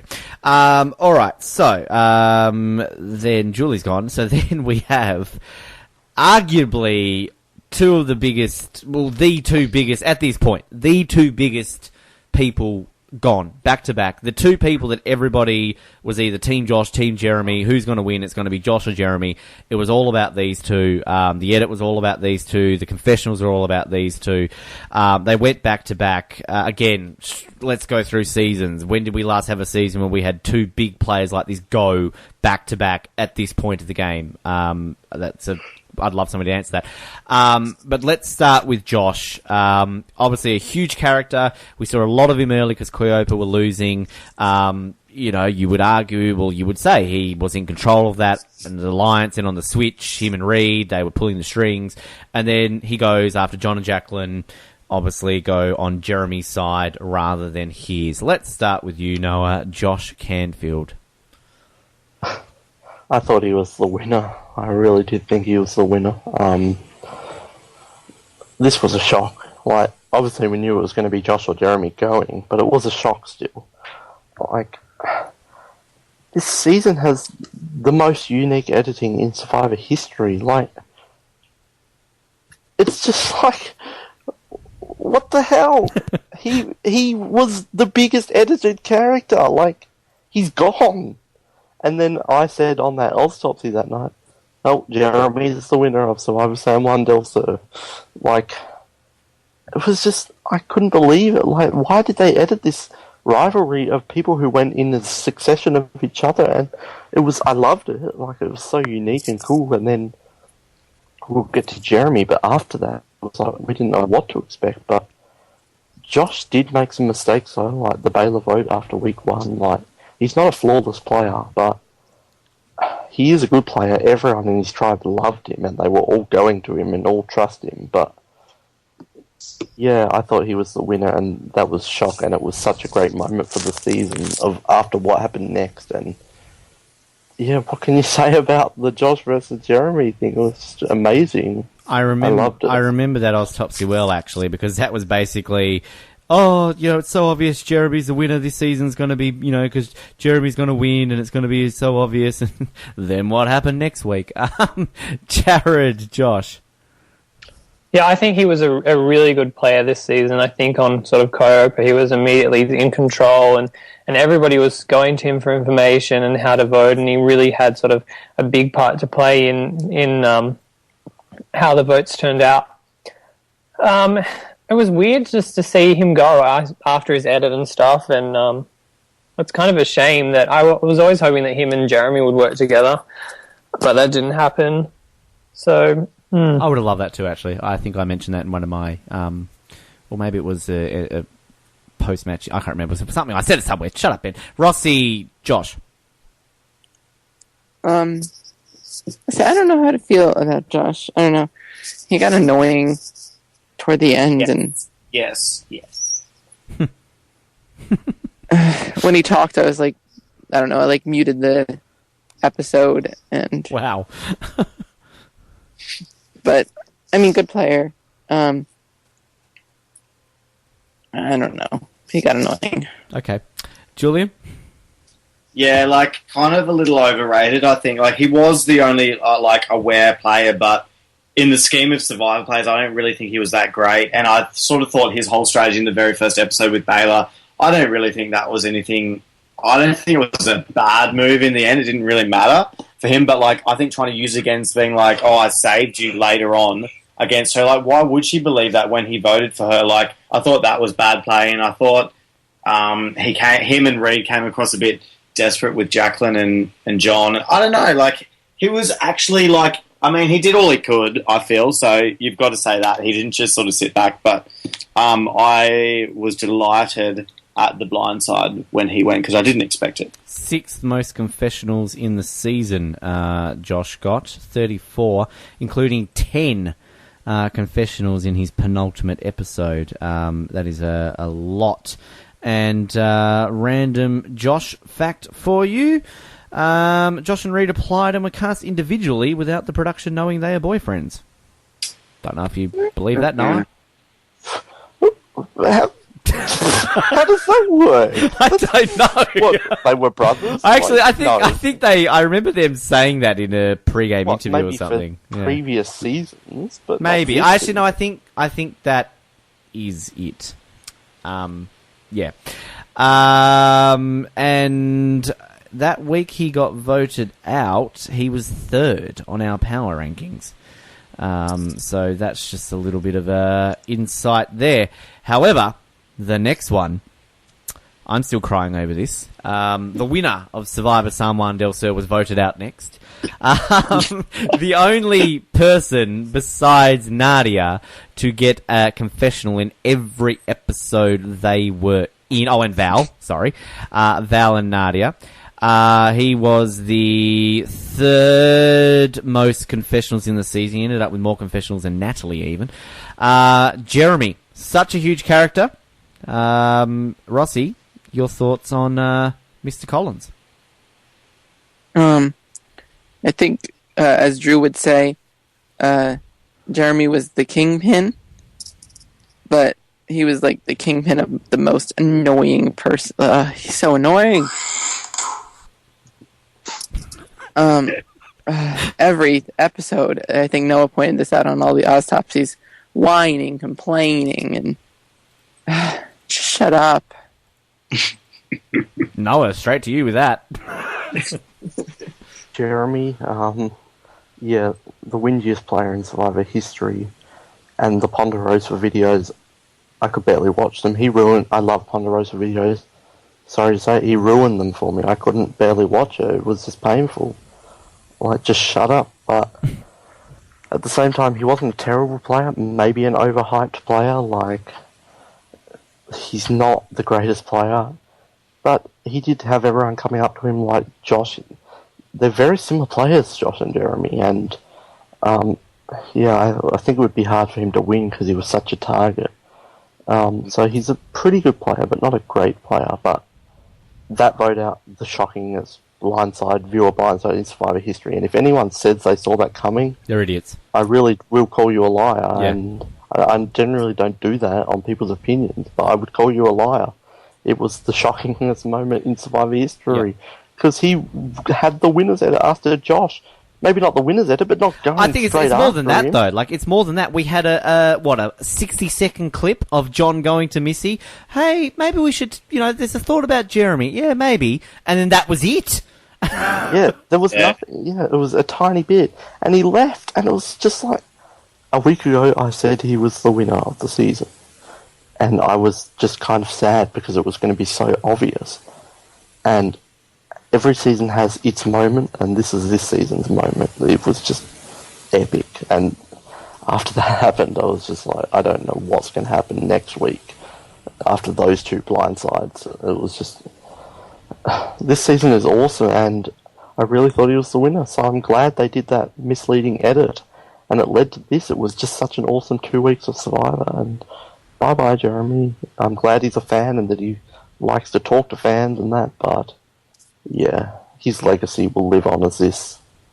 Does everybody remember when Andrea was getting voted for in Caramoan and she famously goes, "What?" when they read her name out? That was me when Jeff flipped that card over. And, like, I honestly, and I hate using literally unless it means literally, I held my arms out and I was like, "What?" when I was like, "What the fuck?" Julian, Jeremy. Yeah, like, that was such a great shock, and, like, it was so good to watch. And I thought he did play a decent game. Like, he hit the ground running, but he was always going to be a bit of a target, so I guess it's not an epic surprise that he didn't win. So I don't know, yeah, like, and I think the thing about him being whiny, like, he was really whiny, but I think he was pretty good.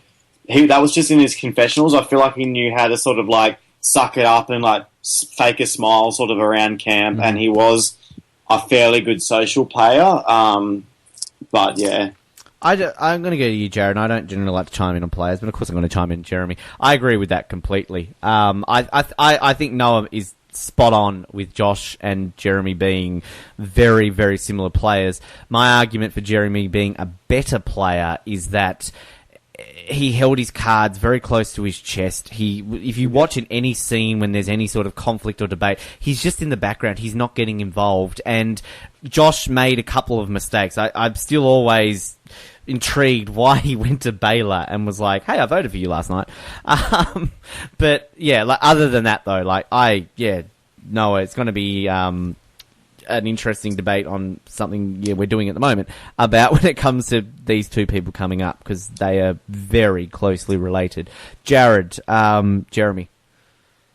I like Jeremy in the game. I think after he was voted out, just like Noah was saying, he frustrated me in the Ponderosa videos and then also at the reunion with his whole, like, dig at Keith. Yes. I mean, yeah, I think he was very similar to Josh. I think the vote was a huge blindside. I don't think anybody saw it coming. I think maybe he really came across as a leader, which was part of his downfall. I feel with Josh it was sort of a little less obvious to the people around him that he was so in control, whereas I feel like Jeremy, everybody was like, yep, he's, like, leading the show. We know that we've sort of got to get him out at some point in time.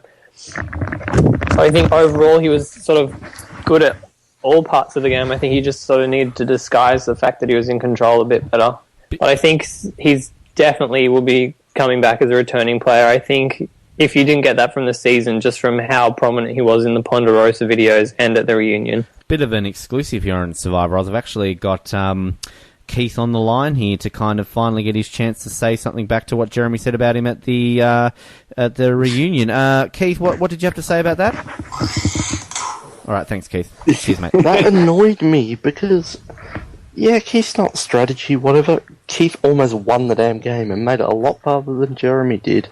And it's just so self-righteous and, plays, and this wasn't a really strategical group. So if that's the annoying group that you're stuck with, you really have to, like, tone strategy down, like, a lot, because people don't even... It's a dirty word almost in some of these groups if you start getting too full on with like alliances and strategy. It's a dirty word on Pagong. Yeah, it will. That's exactly like the first game. It's weird that 29 seasons later, it can be a group of people like this again. It was bizarre. All right, group a couple of these. We'll not group them together. We'll still talk about them individually. But Wes, Reed, Alec, and John. We will keep John out of that three. So yeah, we kind of really had three players that arguably were expected to sort of go around this point. Although Wes's boot came off a motherfucking brilliant tribal council. We've got to mention that. This, I think, is this the only time that two idols have ever successfully ever come to a conclusion that that was the case? I think it is, but I don't want to say that for sure, but I'm pretty sure it is. I didn't fact check it. Pretty sure that it is the only time in history of Survivor that two idols were played successfully. However, again, don't confirm that 100%. But Wes, Rossi, Wes. Not much really to say about him. Pretty quiet. I think he was pretty solid overall. Consistently voting in the majority and never really on the outs. And can eat a lot of chicken nuggets, so good on him. Yeah. We've got to mention, of course, that challenge, and we'll go to Noah next. The funniest challenge of all time that we got from? Hands down, no question, the funniest challenge ever. Probably my favourite challenge ever. Based on every single character got a little bit of a snippet of character piece. The Wes, 2.5 Men, 50 chicken nuggets, donut burger, Natalie spitting, Keith. That was unfortunate. This epitomised the whole season in the one challenge. It was so good. Loved it. But on that, you can continue to talk about Wes. Yeah, Wes was never making the finals ever. Everyone knew that. I don't think he's a terrible player. He didn't do anything wrong, and he seemed likeable. So I don't think he's an awful player, but just based on edit alone, he was never winning. But that trouble counts. Coming off Josh and Jeremy being voted out. Like, two idols played, stick to the plan, like, those three tribal councils in a row this season is so good.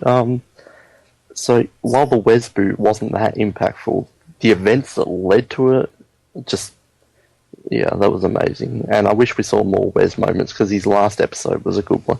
Now, before I go to Jared, of course, just to go over that tribal council, Keith played his idol after initially going to give it to Wesley, but didn't. Wesley didn't accept it. And John played his idol after a little bit of a push from Natalie. And maybe we'll save that to when we talk about Natalie, about that move. Jared, Wes. He was completely different to what I expected. I think sort of watching him pre-game and reading some of the stuff, I thought that he definitely could have been the villain of the season. Then he sort of came into it and was fairly likeable and didn't really shake things up too much. I mean, he's probably a fairly forgettable player. I mean, if he'd been a bit more selfish, he could have saved himself by letting Keith play the idol on him, but ultimately I suppose he sort of sacrificed himself for his dad. And before I go to Julian, how have we not brought up 4 words? Stick to the plan.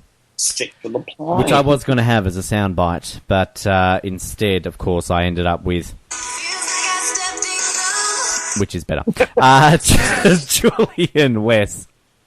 I think he was probably like Noah said, like he didn't do anything wrong, and he could almost be a little bit underrated, like because a lot of people would say he did nothing all game, but he had a little bit of game awareness. Like he was straight onto Rocker at the beginning of the game, like, and he almost, what did he say with Keith? There was something about using an idol that he knew how to. Him and Keith had a discussion. It was quite insightful. I thought, I wish I could remember what it was exactly, but. it was something to do with using the idol, make them think that we think someone is going home, and I don't know, I can't remember, but yeah, he was likable, and I don't know, yeah, pretty average though. Alrighty, in total. Hello, me. I'm back. Hi. Hello. Oh, gone again. Wes had a grand total of 9 confessionals, and the week... I would say, actually, forgot, Jeremy, the week that he was voted out was number 1 in the power rankings. Let's just point that out. And the week that Wes went, he was 8th, second last. Alec was favoured to go that week, but nearly did. Next to go, though, was a man who unfortunately didn't have anybody sticking to the plan when it mattered. A guy who liked to talk about food, and a guy who went next after calling people spoiled brats. Reed. I'm going to start with you, Noah, because I know you love Reed. Reed is great outside the game and had some entertaining moments, but he's really not that good of a player. Nothing ever went right with him, ever. He was on the outs in the Hunapoo tribe with the Drew vote.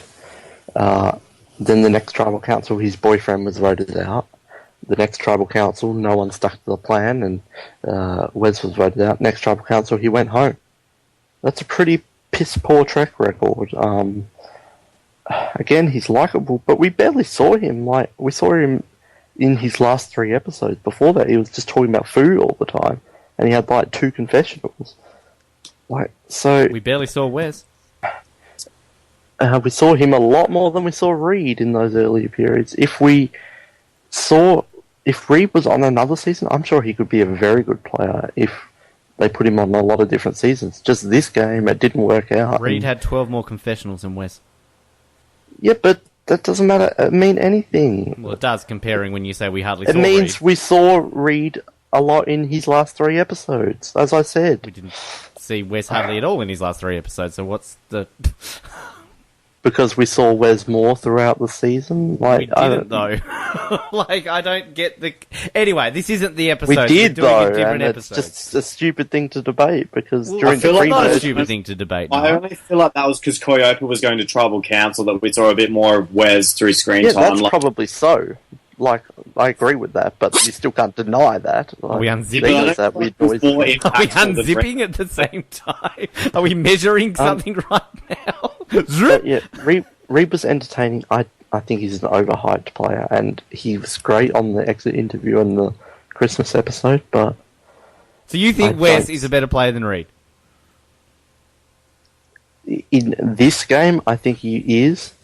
In the grand scheme of Survivor, if you put Reed on 10 seasons and Wes on 10 seasons, I think Reed's a better player.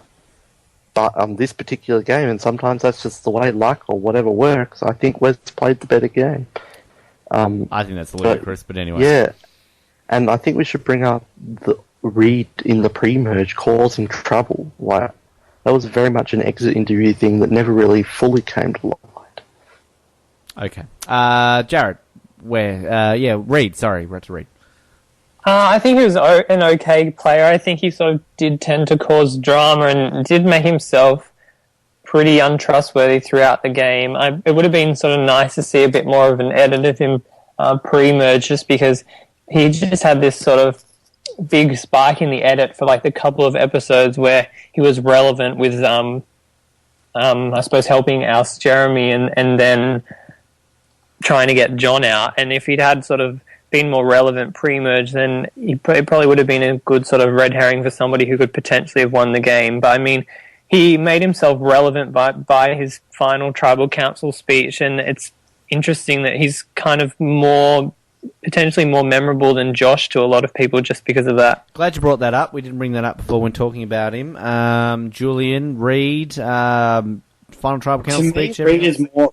Yeah, to me, he's more memorable than Josh, and I don't know, I think it's everyone rates Josh, but Reed sort of did better. I know he had sort of 2 phases of his game, but to sort of stick around after Jeremy went home was a lot of his engineering, and I think, I don't know, I think to say that Wes is a better player is ludicrous.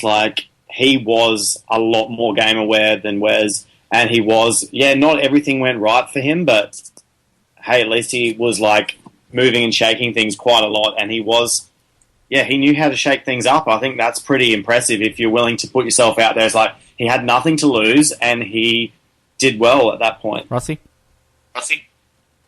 I don't know if it's Noah swaying me, but I'm similar with Noah. I think Wes was a better player this season than Reed. Really, nothing ever went Reed's way.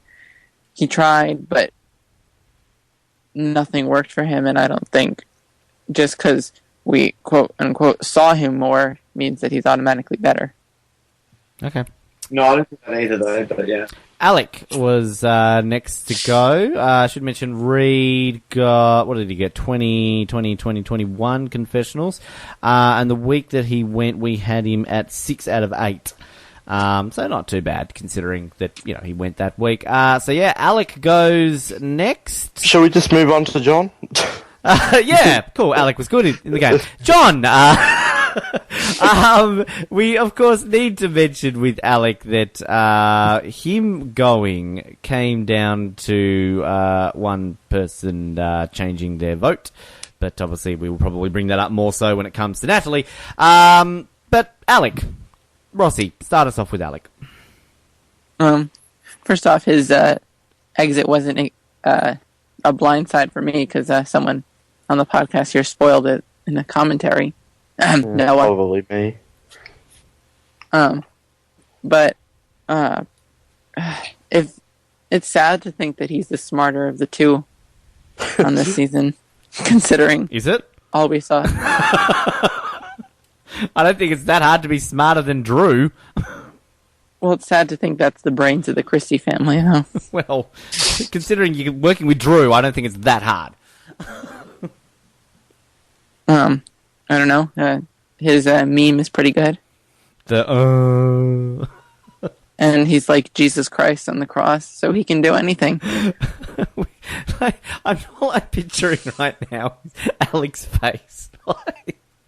He is going to be used in the history of Survivor fandom forever. Just that one. Julian's BRBing, so Jared, Alec.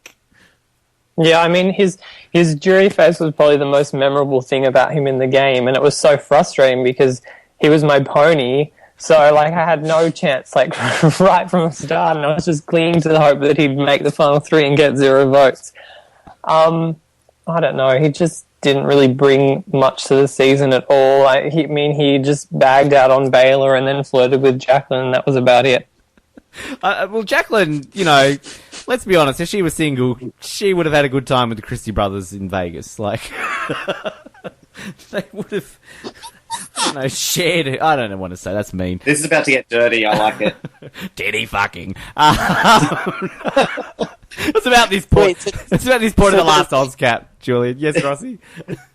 So does Kat then... with both of them, then? Yeah, we didn't mention Kat, did we? Kat and Drew, children, fuck. It's not official. Well, look, it's Kat. She was at the reunion, so... Noah, Alec. What was with his tacky, chicken feed reject shop, fluoro frat boy cross thing? That was hideous. What was that? Alec. I liked the kind of subplot with him and Baylor that they brought up every now and then, and it kind of had a nice resolution to it. That was kind of cool. And then we had Drew flirting with Jaclyn and Alec flirting with Jaclyn, and they called him out, tribal council, but yeah, he really went because of Natalie, and not sure if it was the right move. I'm not saying it wasn't the right move, but we'll get to that. It would be interesting because then Keith wouldn't have won the next challenge. So, and Alex sucked at challenges, so that could have changed the entire game. 4-3 was the vote. Sorry, I'm not laughing at the 4-3 vote. I'm laughing at life, because life, you need to laugh every day. It makes you happy. Alec, 4-3. Well, you can laugh by yourself, like Noah. I think Noah just realised what I'm laughing at. Sorry, there's we talk about this every single Ozcap. The Philip Shepherd photo with him and the crabs. I think you need to put it up on the website this time because we've talked about it so many times. I think. Oh my god. Oh, calm yourself, Ben. So Alec, he had a total amount of confessionals of 17. And the week that he went home, he was ranked last, so bye-bye. Final 6, baby. Final 6. Let's move on now to one of the biggest characters of the season. Ended up with the most confessionals of the season. He sure as hell liked his... And he... Yeah, was John Mish. Jared, John Mission Impossible himself. I think he really sort of polarised people. I could never make up my mind if I liked him or not. I mean, him and Jaclyn had a lot of control, and it was kind of frustrating to see them sort of always in that position of power. I think if he'd made it to the end, he probably would have won, and lots of people thought that he was going to win. But I think overall, he was an okay player. I think he just sort of got comfortable where he was in the game, and that was his downfall. Julian? Yes, I liked John quite a lot. I had a little bit of a thing for John, and I honestly thought he was going to win, so I was so shocked when he, again, like triple shock of the season, when he went. So I was just like, I was a bit gutted, and I thought that, yeah, he didn't play the best game, but it could have been good enough to win in this season if he had just made, like, one more vote, then won an immunity challenge like he was. He was just a boss. He was just so... I loved it when he won the Idol, even though it was easy for him to find, so I was definitely invested in John. Rossi, were you invested in John? Sure, I guess I was. No, I absolutely love John. I think he had a weird position throughout the whole game where he and Jaclyn were always centered in the pivotal position of swing vote, and it's odd to think how that actually happened. But I think good player overall. I was sad to see him go. And I was laughing. No. Technical issues, please stand by. Technical issues, please stand by. No, John Mills.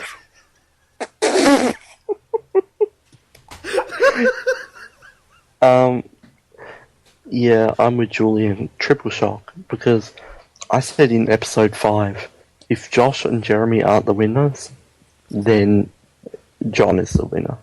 And then from episode 5 onwards, it just built and built and built. And he had the most confessionals of the season, and we got to see all his moves, and I don't care what anyone says, I was a massive fan of John. He wasn't the greatest player, but he was definitely savvy, and it's not like he did absolutely nothing. He was there to play the game. He made mistakes. On the second time, I think he could be a very powerful player. And even though he made mistakes, he would have won in the end. So, yeah, I really like John. His worst thing was trusting his allies too much and telling them he had an idol. Oh, Jesus.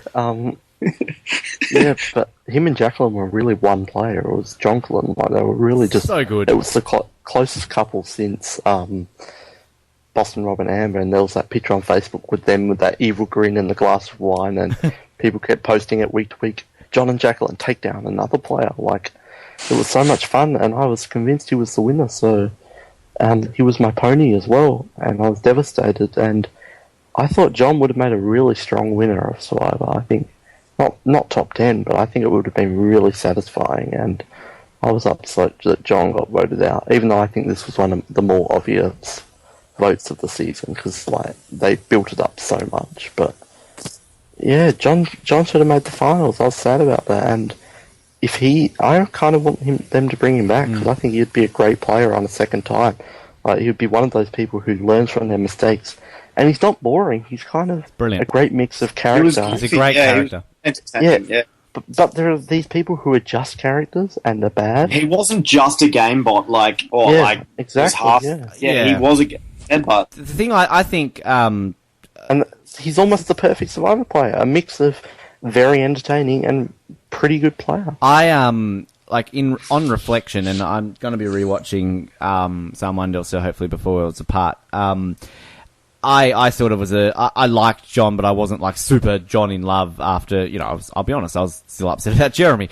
But on reflection now, I fucking love him. I love Jaclyn, and like Jaclyn is probably top 2, top 3 pairings in my eye. Could be my favourite. I haven't sort of... Plus, he's so down to earth as well. Like, he's not a douchebag. And this is the thing with, I think, pre-game, and look, I'm not bringing up what we brought up in that. Technical issues, please stand by. But like, I think they came across in pre-game stuff as a bit douchey. And it was probably easy to judge them that they would turn out to be that way, but they were just anything but. They were so good. And I feel so bad for judging Jaclyn early on. We'll get to Jaclyn. But, like, I think with John, like, he was goofy early on. And early on, was it the first episode when he brought up his dad? Like, straight away, that's a winner's quote. Like, why else would we see that? Plus, it was so much depth as well. He was goofy and he was a player, but then he had that moment, and I didn't tear up, but that moment at the sports field with him giving the kid ice cream and the Jaclyn stuff. And seriously, so they had emotional stuff, they had goofy stuff, and player stuff. Sorry, Julian.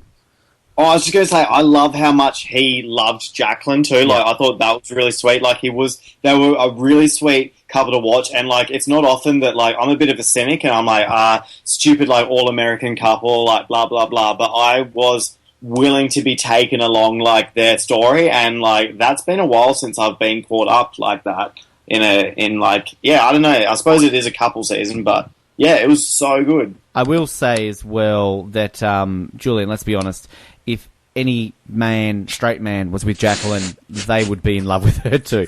But one thing I do want to say about John, as much as I love him and I think he is an average player, I honestly feel he's a little bit overrated as a player. I think Jaclyn's a better player than John, and I think that John is not terrible, but he's not brilliant. He's a middle player. It's a tricky one because I think he made a lot of mistakes, and I think he's overlooked a lot with some of the stuff he did. I think it's tricky because I agree Jaclyn's probably better, but John wins the final tribal council against her any day of the week, so it's tough. Like, Jaclyn was more collected of a player. He sort of built the relationships, and Jaclyn told him the strategy of what we should do, because she was pivotal. But he was the one, like, really playing the social game more than her, and like, so they kind of had their own strengths with that. I think, I don't know if there's one better than the other. I think they're just Jaclyn. Like, almost everything they did was together. Yeah, I see those points. But with him, brilliant person, and as you said, down to earth, outside of the show, engaged now. Their fights were fantastic. That's probably a weird thing to say. I don't normally say this, and this maybe makes me sound petty, but I just think John's cool. I think he's really cool. John is a guy that you would go and have a beer with. And can we say that he's fucking sexy as well? Like, I know we're all Julian. All right, he's what's going to happen. Them as a couple together. Noah, let's bring back classic Ozcap moment. Julian, Noah, and I are chilling. Sorry, Jared and Rossi, you're off doing something else. There's a knock on the door. Watching Pirate Master. Oh, it's John and Jaclyn. We invite them in. We play a bit of Nintendo 64. Why not? Oh. Why is this fan fiction? Let it be real. And then Noah and I decide to take Jaclyn out, and Julian, you take John out, and whatever happens. Like situation. I just get so drunk. Say that again, Julian. I would try and get John as drunk as I could, and then, look, I'd be willing for the consequences. Whatever happened, I'd try it on. I think John would be one of those. I think John could maybe be swayed if you were convincing, and I could see John being... I just have to try and be my most charming Noah, and just keep on with alcohol. I think know your mind.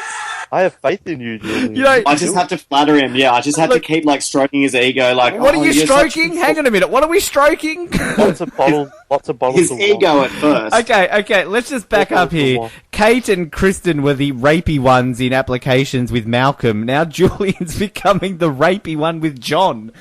I am getting a bit creepy. Let's be honest. People are listening to this thinking like, oh, Ben and Noah with Jaclyn, disgusting. Yeah, it's Julian who's coming across as the one who's probably going to end up in jail after this night of Nintendo 64. Yeah, I may be alienating a lot of people, but I think you got to say he's a fucking hottie. Like. Meanwhile, Rossi and Jared are next door, and the Christie brothers have rocked up with a 6-pack. Oh, is this the wrong house? Sorry. We heard Jaclyn was here. Are they the hottest couple of Survivor? Oh, they're up there. Yes. Why not? Fuck it. Yes, John's hot. Why not? Yeah, they are. But just together, like... But Ozzy and Amanda... Boston, Robin, and yeah, but Ozzy, really? Yeah, I don't swing that way, Julian, but I've got eyes. No, I hate Ozzy, exactly. I was just like... Ozzy's personality cancels out any sexiness. Like... John and Candace, but Candace... But, like, look, in all fairness, like, and again, name-dropping, whatever you want to say, but outside of the game, John and Candace are actually... I like them outside of the game. I like John in the game. Hi, Candace. But, yeah, look, it's a big call now, but it's up there. Like, Whitney and Keith, I was actually strangely looking at their wedding photos the other day. That kind of sounds weird. But, I was just... Getting ideas for your own? I was just thinking, why I wasn't invited? But, they had a beautiful wedding. And they both looked amazing. So, Keith and Whitney are up there. I think they're probably forgotten a little bit. But, of course, Kim and Alex. Yeah. All right. Okay, let's get into the final 5. And, look, we have to do an introduction for this person, and I'm just going to play this whole little bit here, so just bear with me for a second. All right, yep, that's about enough. Kimberly Baylor Wilson. Did we know her name was Kimberly before the season? What the hell? Are you joking? No, I'm looking at this right now. Kimberly Baylor Wilson. No. Why did they call her Baylor? Like, ask Missy. Kimberly Baylor? Or... Well, like, I think Kimberly Baylor, get in here now. We had this, in the Vanuatu Ozcap, we sort of, I think you raised up, we scout her real name, and we brought up the fact that, like, if their name is a nickname, it's like James Chad Crittenden or Leah Sarge Masters. So this has got Kimberly Baylor Wilson. Or Larry Johnson LJ. AP Calderon. No, his name was... Oh, fuck, I don't know. Kimberly? What? Yeah. You're killing me. Kimberly Baylor Wilson. Now, let's rewind back to our 4-hour preview episode. And, I mean, right now we've just ticked over 2 hours. I don't think we're getting to 4 hours here, folks, so be good. But... Noah and I were talking about sharing Missy and Baylor. Look, I'm going to be honest here. I still love Baylor. Like, she's gone down to number 2 now behind Jaclyn. But, like, on reflection, kind of similar to John, like, I love Baylor going into it. Love Baylor during the game. She faded away a little bit. But on reflection, I'm still madly a Baylor fan. Not necessarily as a game play. I think she's a little bit underrated as a player because I think her and Natalie together, would Natalie have won without Baylor? There's a question we can ask you guys in a second. I think Baylor's an underrated Survivor player. However, I am still a massive fan of Baylor. Case in point closed. Rossi, Baylor, Kimberly Baylor Wilson. Yeah, Kimberly was good. A bit of a brat. I don't know. She got probably one of the more consistent edits of anyone, so. Yep. And all right player. A lot of sticky situations. And with Alec and whatnot. Brilliant. Julian, Kimberly. Look, I think she was a brat as well, but then I'm also kind of like, she was only 20, and like there's something a bit innocent about her. Like, we'll get to Missy, but I sort of thought she was nice, and yeah, look, she was a bit disposable, but she kind of did really well, so yay for her. Jared. I didn't really like her throughout this season. I think she got a lot of respect from me when after she was voted out, she just took it so well, which kind of surprised me. I mean, she did well to stick around. Like, she was constantly getting votes all the time. Like, I don't know how many votes she got throughout the season, but like nearly every single tribal council that you could guarantee there was going to be a vote for Baylor there somewhere. So she did all right. Ended up with 17 votes against her at the end, the most of anybody in San Juan del Sur. Noah, Baylor. Feels like I stepped in. Hang on. Say that again. Feels like I stepped in. Go. Oh, okay. You were going to stop. All right. Continue. That failed miserably. I can only sing Sticky Situation so much. I was so on the Kimberly bandwagon to start the season. I absolutely loved her. Cheerleader or whatever. Oh. As soon as the season started, not a fan at all. Imagine if Jaclyn was a cheerleader. Well, I'm sure she probably was at one point, based on some of the pictures. I didn't like Kimberly during the season. I think it went so downhill for her, and she was a brat, unlikable. But I came around at the last moment. In the final 2 episodes, I was kind of like, yeah, I kind of like her. She's kind of funny. And Rossi was right. She had one of the most consistent edits out of anyone in the game, along with Keith. So, yeah, I don't mind her. She's not the worst player of Survivor. She's not the greatest. I was so convinced she was a 3rd place or a 2nd placer. Yeah. I was so convinced, not even from the week before the finale, but almost from day one. I was like, she's so in the final. And you were there when it happened, but when Natalie gave the idol to Jaclyn and Baylor went home, like, just if you thought we'd already had enough shocks this season, let's give you this in the finale. OMFG. It was like, yeah, OMFG, bye like Emily, get out of here. Like, I was so convinced, out of everyone, she was the one who I thought was definitely in the finals. The others, I was a bit, maybe 4th place. I'm like, she's in the finals, no matter what. And I still can't get over it. Like, wow, what a great finale. She went into that final episode ranked 4th in our power rankings, interestingly enough, after saying that. She ended up with 36 confessionals, only 1 episode she didn't have confessionals, so she just finished behind Natalie in terms of confessionals, and yes, that tribal council, which again we'll probably no doubt get to it more so with Natalie. Interesting stat here for Baylor. By birth date, she is the youngest ever Survivor castaway. Not in-game, just want to clarify, she's not the youngest player to ever played. However, if you got all Survivor contestants and put them on a beach, a la our fantastic photo, you're welcome, world, she would be the youngest in that photo, because she was born in... What's the birthday? She was born on January 25th, so Australia Day Eve, 1994. She's a 1994? She's a 1994. Maybe it's just me looking young, but she's 1 year older than me. She looks like 10 years older than me. Noah, you're getting very close to having the first Survivor contestant younger than you. How are you looking forward to that day? Look out, season 31. Maybe season 30. No longer will I be the young arsehole. We actually haven't had an 18-year-old since Brandon, have we? How is she... 1994? I thought she was 92 at least. Huh? Wow. She felt like she stepped in gum and she got honey in her. What was the date? January the 25th. So she's just older than my brother and she looked way older than him. Not that she looks old, but that's probably inappropriate. And I pointed this out a little bit and I didn't really go much with it. Her cast photo looks like a late 1980s, early 1990s Kylie Minogue. I'm running with that. Is that good? It's bloody good. At least it's not Danny. That's all we can hope for. I actually think Danny's hotter than Kylie, but that's another story. Alrighty. Said no one ever.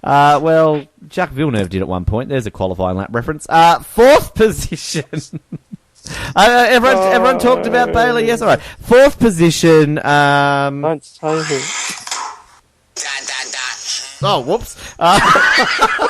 Hello, Bryce.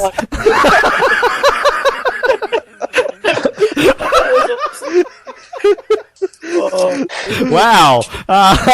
Soundboard stuff up. Hang on a second. Do we have Cass or something now to play? Well, hang on, Morgan's back.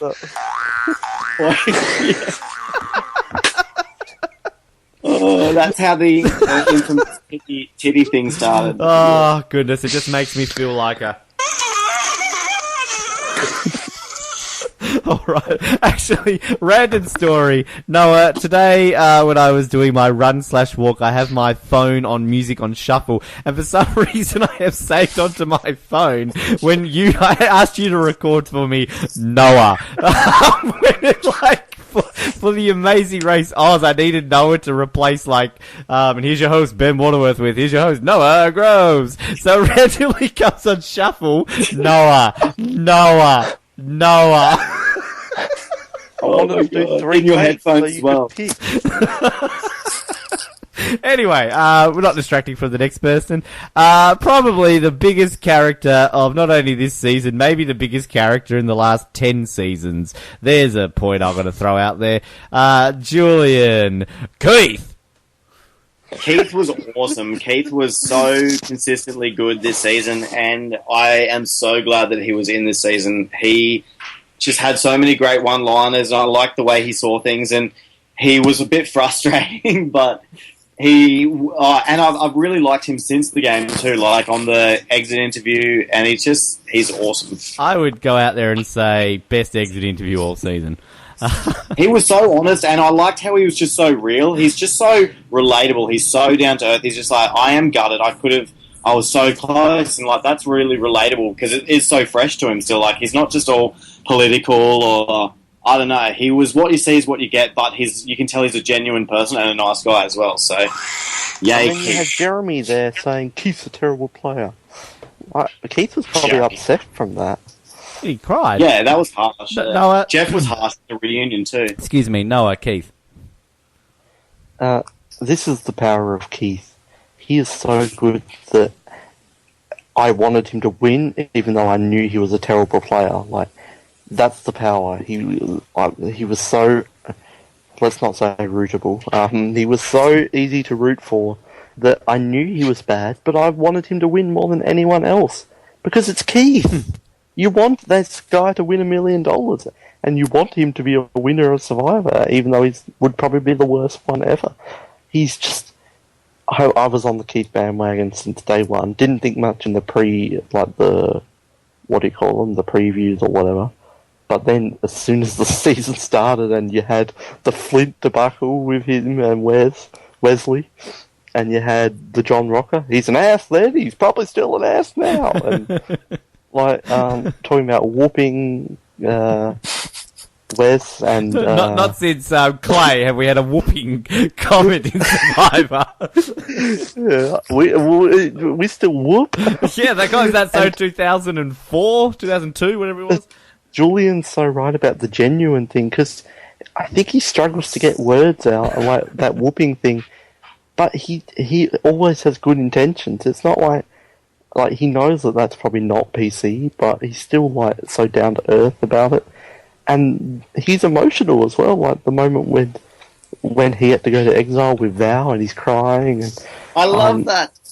Yeah, and him on exile sleeping away from Josh, but it's so charming that it was like you didn't even think twice about it. And like, what was it? He had so many good quotes. Stick to the plan. Hang on, you don't even get to the quotes yet. Come on. Sub-alliances. It's just Keith. He's in my top 10 favourite characters of Survivor, hands down. I don't care if you say, no, it's a new season, you can't think that. I think that. Keith, I can't say, there's no bad things to say about him. He's amazing. And you were there watching the finale with me. Mm-hmm. I was so gutted when he lost, and watching him do that challenge. Oh, I've known Noah for about 2 years, but yeah, he was the youngest I've ever seen him. And call me a dummy like the people on Sucks. Oh, sorry. I thought Keith was the winner based on edit. After John left, Keith was the only person who had a consistent edit from day one. And, like it or not, this season was Keith's story. It wasn't Natalie's story. It was about how Keith got there. And you can call me wrong, that's just the way it was. And I was so convinced he was the winner. It was either him or Natalie. but I put him above Natalie just based on edit. I love how you reason things sometimes. You can call me wrong, but that's the way it was. I'm not having a go at you. I just like that. No, I'm just saying someone called me wrong because I thought Keith was going to win based on him having such a consistent I agree edit. with you. I agree with you. And I think, again, it's so easy to say in hindsight. I say 90% of Survivor fans said Keith had a shot at winning. I agree with you. Like, again, that's just how it is. I was on the fan boards. I saw it. Jared? Keith, sorry. Keith could have won this game. Call him a bad player. He could have won this game. Jared, Keith. All right, we get it, Noah. Not your turn. Yeah, I love Keith. I can't think of a moment of his that I didn't like. He was so different to what I thought he was going to be. Like, coming into the show, I thought he was going to be an early boot and a bit of like a hicker, a redneck with just these horrible opinions, but he was just so genuine and like sort of nice to everybody. And then he comes out and he's good in like the challenges. Like, he really had a chance of sort of winning his way to the end when it got down to it.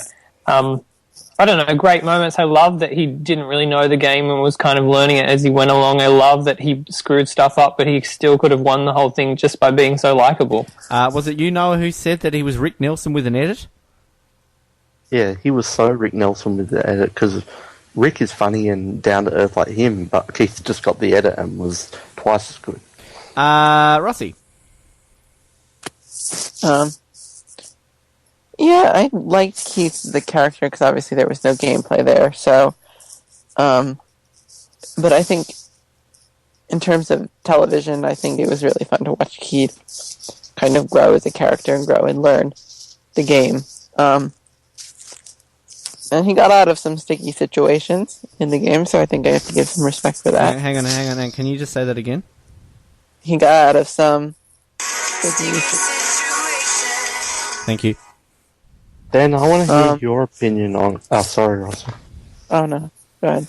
I want to hear your opinion on Keith, because I haven't really heard you talk too much about I agree with everything that's been said. I don't, like... He's such a tricky person, a tricky person to, like, rate, because no matter what you say, like, no matter what Jeremy says, and no matter what anyone says in terms of his strategy, he made it fourth based on how he played. And fourth and with a shot to win, not fourth and no shot to win. Yeah, and I was about to say... A serious voted out because he was going to win the game. But, like, that was my next point. Like, fourth and he would have won had he made it to the end. I don't care what Natites want to say. He would have beaten Natalie. And maybe we'll get to that soon. But, yeah, if you are rating him as, like, a strategic player, he's not a good player. However, his strategy of learning on the go got him to fourth. I think this season is hard with a lot of players because, as I said during this season is not filled with brilliant players. It's not filled with terrible players. It's filled with very average players. And that makes it difficult on the grand scheme of things. For this season alone, he is a good player that would have won. If that makes sense. It goes to show that strategy isn't always what you need to win Survivor. Because you can debate all you want about Keith, but he could have very well won. He would have won. It just depends what the jury value. Like, if jury values strategy, then they'll win. But if the jury really like, that's what's cool about Survivor. I guess it's not always kind of strategy. Like the Eric Cardona thing. Like, who's to say this over this? And yeah, I think Natalie looked like she wouldn't have got jury votes. Like, so that's a bit different. But Keith didn't do a whole lot in terms of strategy, but he could have won at the end. So who's to say that's not legitimate? But do you think he would have beaten Natalie? It would have been a tough one. Very close compared to what it was. Probably, but I could definitely see Natalie beating him. But yeah, it would have been a close one for sure. Keith doesn't have a whole lot of trivia about him. He's a simple man. He's a simple man. Keith and Val are the first castaways to be sent to Exile Island since Coach Wade in Survivor Token Sheens. Got the most votes against him for any male contestant on the season. I should have mentioned, here's a shocking one for Baylor. Post-Survivor, Baylor is having a musical career. Didn't know that. Baylor, what's going on? Well, that's why.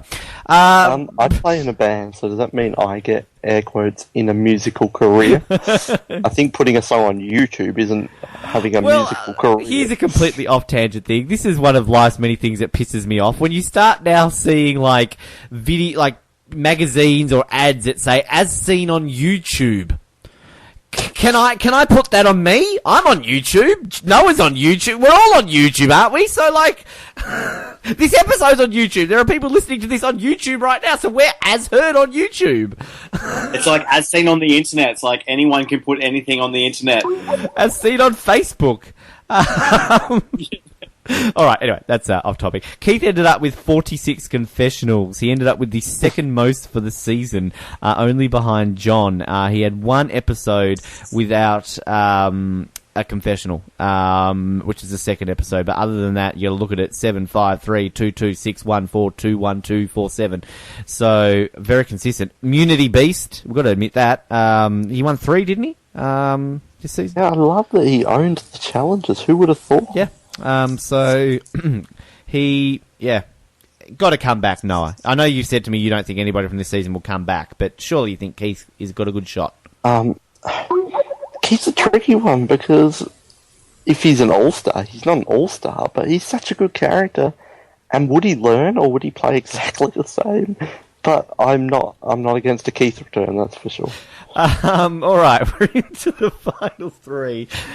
Sorry, it's not funny. People, I wish we could show what we type in Skype sometimes. It's not funny, it's childish, and it's ridiculous, Ben. You're a professional podcasting host who's won an award in the Czech Republic and Slovakia, so move on. All right, third position went to Missy Payne. According to this list, Baylor's mother. Thank you, Internet. Thank you. What's her name? Angela or something? Angela Missy Payne. Actually, hang on. Before I go to Missy, hang on. I wanted to start a new segment. Let's start a new segment on Survivor Oz. Keith Nail's Twitter. Oh, Wesley made me one of these things. Was retweeted 68 times and favorited 237 times. Am still learning how to tweet. Then he's got a lot of replies to people. To Drake Rod 5, thanks. To @Survivor Central, thanks. To Casco33, thanks. To Lucas H. Bra, first selfie together. Thanks. Somebody's tweeted him and said, "Can you figure out how to retweet this?" He's retweeted it. Good for Keith. Timbertina tweeted him, and he replied, "Thanks, Tina, heck of a ride." Why doesn't he have a blue tick? First selfie for the fans, Roger. It looks like he's got a mullet in this picture. Roger that. You ain't lying. Wrong person. He retweeted. We were involved in a retweet. Debbie Sapp wrote lots of Keith love from Thailand players after our Thailand finale recap, and she took a screenshot of the bit on our article, and he's retweeted it. So thanks, Keith. Anyway, all right, that's a segment that will die quickly. Missy, Jared, your thoughts on Missy? I liked her throughout her time in the game. Now that kind of all this other stuff has come out, it's kind of changed my opinion a little bit. But I think from what they showed, I thought she was an okay player. Like, I generally thought that early on she had a shot to win the whole thing, sort of coming into the merge, especially when sort of some of the bigger players started to leave. Yeah, I don't know. I suppose it's sort of, she had an okay edit, but from behind the scenes, obviously nobody liked her. We should mention her leg, and it's just so frustrating! I should have probably had that as a sound effect. Rossi, Missy. Rossi. She reminds me of a crab. She reminds you of a crab? that Philip Shepherd's fighting. Yeah. I don't think we're going to have Krabby Payne. Yeah. Or maybe someone could edit that picture. Is this your attempt at a Ducky Quan 2.0? That fell flat if it did. All right. No, I'm just thinking, like, I don't know. She says she seems like a crab. Is there a reason why you think she's... Because she, like, walks sideways on crutches, or... I think she has the personality of one, maybe? I'm not sure. I haven't really met too many crabs to know what their personalities are like, but... All right. Okay, Julie, do you have anything else to add there, Rossi? Was that it? You just wanted to refer to her as a crab? I don't know. She was a decent player. She got a little too complacent, but yeah, whatever. Okay, Julian, Kimberly's mother, Krabby Payne. It's hard to talk. I feel like she was... So I'm normally sympathetic to the mum sort of characters, but this was one I just really couldn't get into. Like, I thought I liked her for a little while. Like, as a player, I think she was pretty average. Like, she was sort of like, to me, this season's GOAT. Because everyone sort of was like, she wasn't that unlikable though. Like a lot of goats aren't always have to be hugely unlikable. She was just sort of a little bit blind about. It seems like she was a bit ditzy in life too, and like she was just thought Baylor could do no wrong. She's like, that's my daughter. Like, I don't know. There was a few things that annoyed me about her, but then she was really good with Julie, and she played a sort of good social game in some parts with her alliance at Hunapu early on, but didn't really care for her, to be honest. Noah?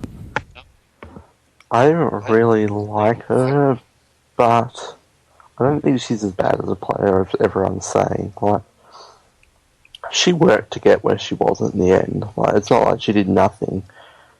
Obviously not a brilliant player, because she wasn't going to win at the end, but I think she really did work for that spot, and she played it, but there was too much of defending Baylor.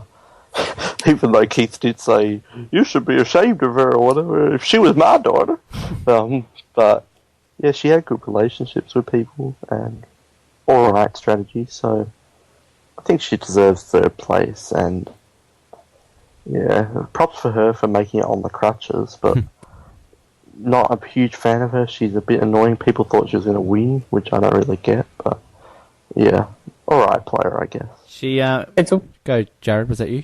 I was just going to say, it's weird to think that kind of if Natalie had been voted out in fourth place instead of Keith, that Missy probably would have finished second and scooped up like a couple more votes and probably come close to winning it.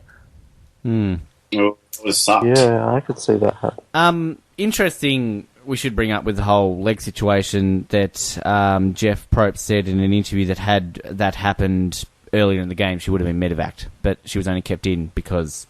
And yet James Clement gets to stay on that big-ass brace.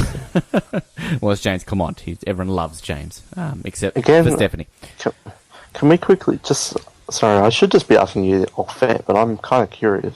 What's your opinion on Missy in the end after the season's wrap? I like Missy. I've always liked Missy. I don't get the hate for her. I think she played a solid game, and I think similar to, say, a Baylor, and we'll talk about Jaclyn, I think Missy's underrated. Like, again, similar to what I was talking about Keith, though, it's hard to kind of these players in the grand scheme of things, but on this season, third is a very worthy spot for her, and I honestly thought she could have won.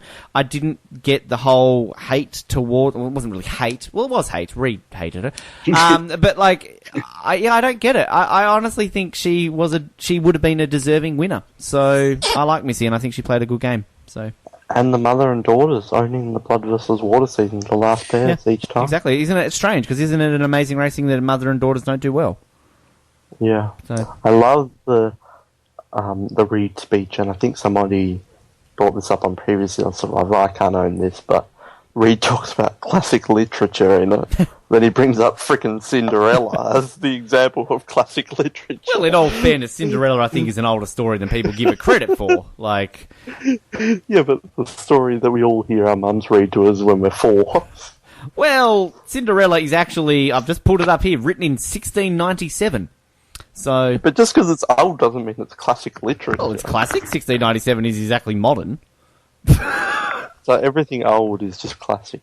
Well, is Rudy classic? Like, Oh, yeah. I was about to say Shelley and Nisi, Jared, actually.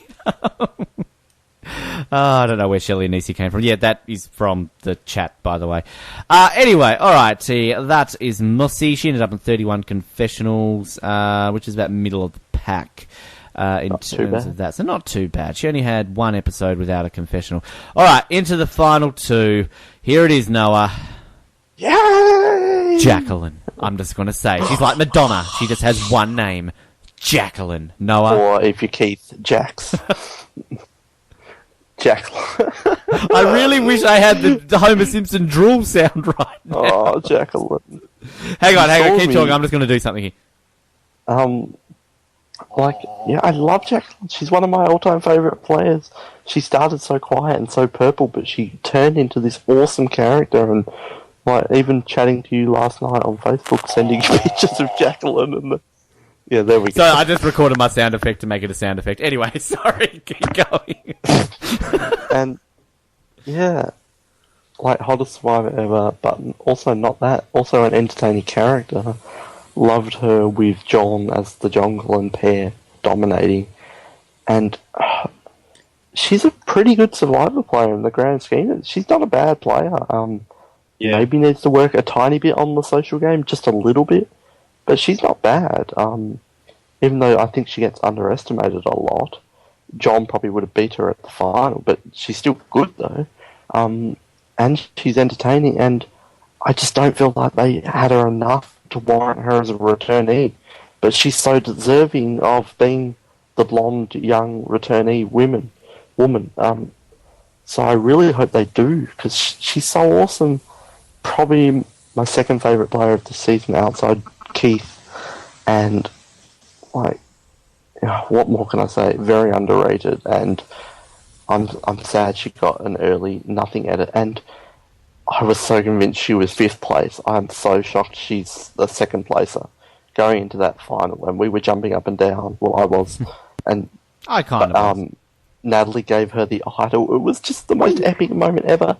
And I love it that Jaclyn's a runner-up. She's so worthy of that. And going into that final, I'm so shocked she even got it that far. And fairly good at the final tribal council. So you're not going to hear me say many negative things about Jaclyn. And if we want to do just a Jaclyn podcast where all we talk about, I am on board. I am there in a heartbeat. And I hope Julian does his plan with John, because that means I can go off with Jaclyn. So I'm there too, remember. Well, we'll find a way. 12 to 6 and 6 to 12. Now we're rapey all of a sudden. You are. I was just going to go to math. So was I. Before you ask me, I pretty much agree with everything that you just said. I would, in terms of hotness, top 3. Probably second. I used to think top 3. She's number probably 1 second to me. Second of all time to me now. Where's Morgan then? Number 1. Is she still number 1, or is she... Number 1, baby. I'm watching. I've just saw her boot episode on Cagayan Rewatch, and sorry, I have to put Morgan ahead of and that's not just because of the boobs, Kate, if you're listening. But on that though, Jaclyn has the greatest body in the history of Survivor. That's what I'm putting it out there of. Julian, Jaclyn. Yeah, she is definitely underrated. She was a real big part of, I think she was pretty smart, and I don't know, there's not heaps I can think of to say about her. I just think she was... I thought it was great how her and Natalie had that fight, and then they just kind of got over it. And I think she was kind of a bit like that. She was a bit feisty. Sassy Jaclyn. I really liked that. What's Sassy that? Jaclyn. Sorry. Well, yeah, she's just awesome. Feisty. She sort of gets a bit angry and speaks her mind, and she's not a wallflower, so I like that about her. She's so a contrast of Jeffra from last season, who was also a beauty queen or some pageant winner or some shit. Sorry, that was really delayed. Jared, don't hear you talk too much about your thoughts on sexy women. So, Jaclyn, give us a bit of your take on where she stands in the grand scheme of things in hotness scale, as well as her time on Survivor Juan Del Sur. I'd probably put her in top 10. She'd probably be edging on the top 5. I don't know if she'd quite make it. in terms of her in the game, I didn't really like her that much watching it, but looking back on it, I can appreciate a lot more what she did. Like, I appreciate her storyline and coming back. I loved when she went off at Baylor at that second Trouble Council. Also, I think she just kind of suffered from being viewed to sort of be in John's shadow when I think she was actually having a lot of input in the strategic choices that the pair made, and she probably deserved a bit more credit than she got. Also, I love her final immunity challenge win, just kind of out of nowhere. There's Jaclyn winning and almost dying while she wins it. That was brilliant. We need to mention that because, like, yeah, she... Hashtag Survivor comeback. That, and yeah, she nearly died. Like, I brought that up to her in the, I brought that up to the exit interview, of course, and she sort of laughed it off. But, like, yeah, like, good props to her, like, nearly dying and winning.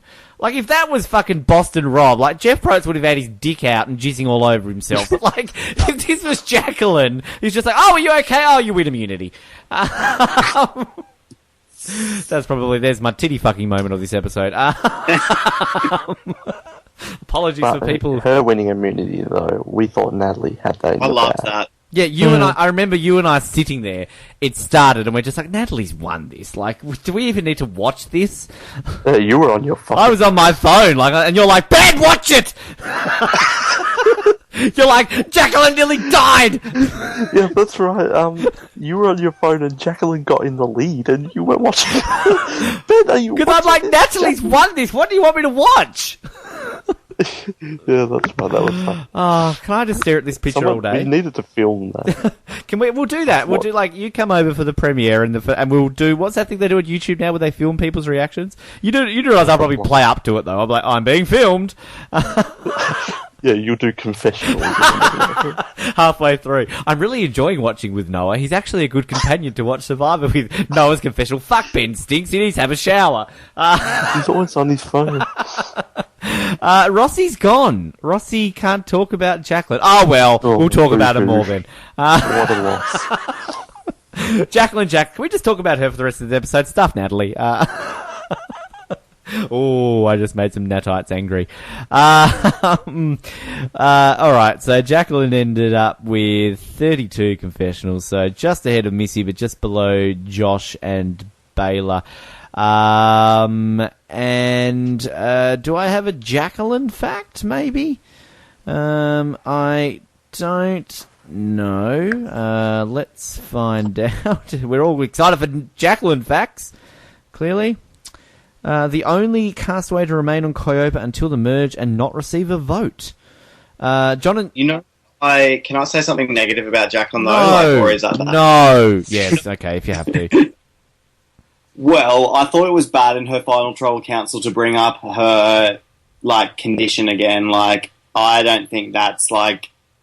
Yeah, that's not really... Base it on your game, don't base it on, like, the fact that I don't know. But that's kind of like... I can see why it might work with some people, though, so maybe she thought it would be good with those people, but I was just like, cringeworthy. I see that point. But actually, I'm glad you brought up... I think she did a very good job at that final tribal council. She generally did, though. That's true. She generally did. Brilliant job. And, yeah, I think that's worth a mention, definitely.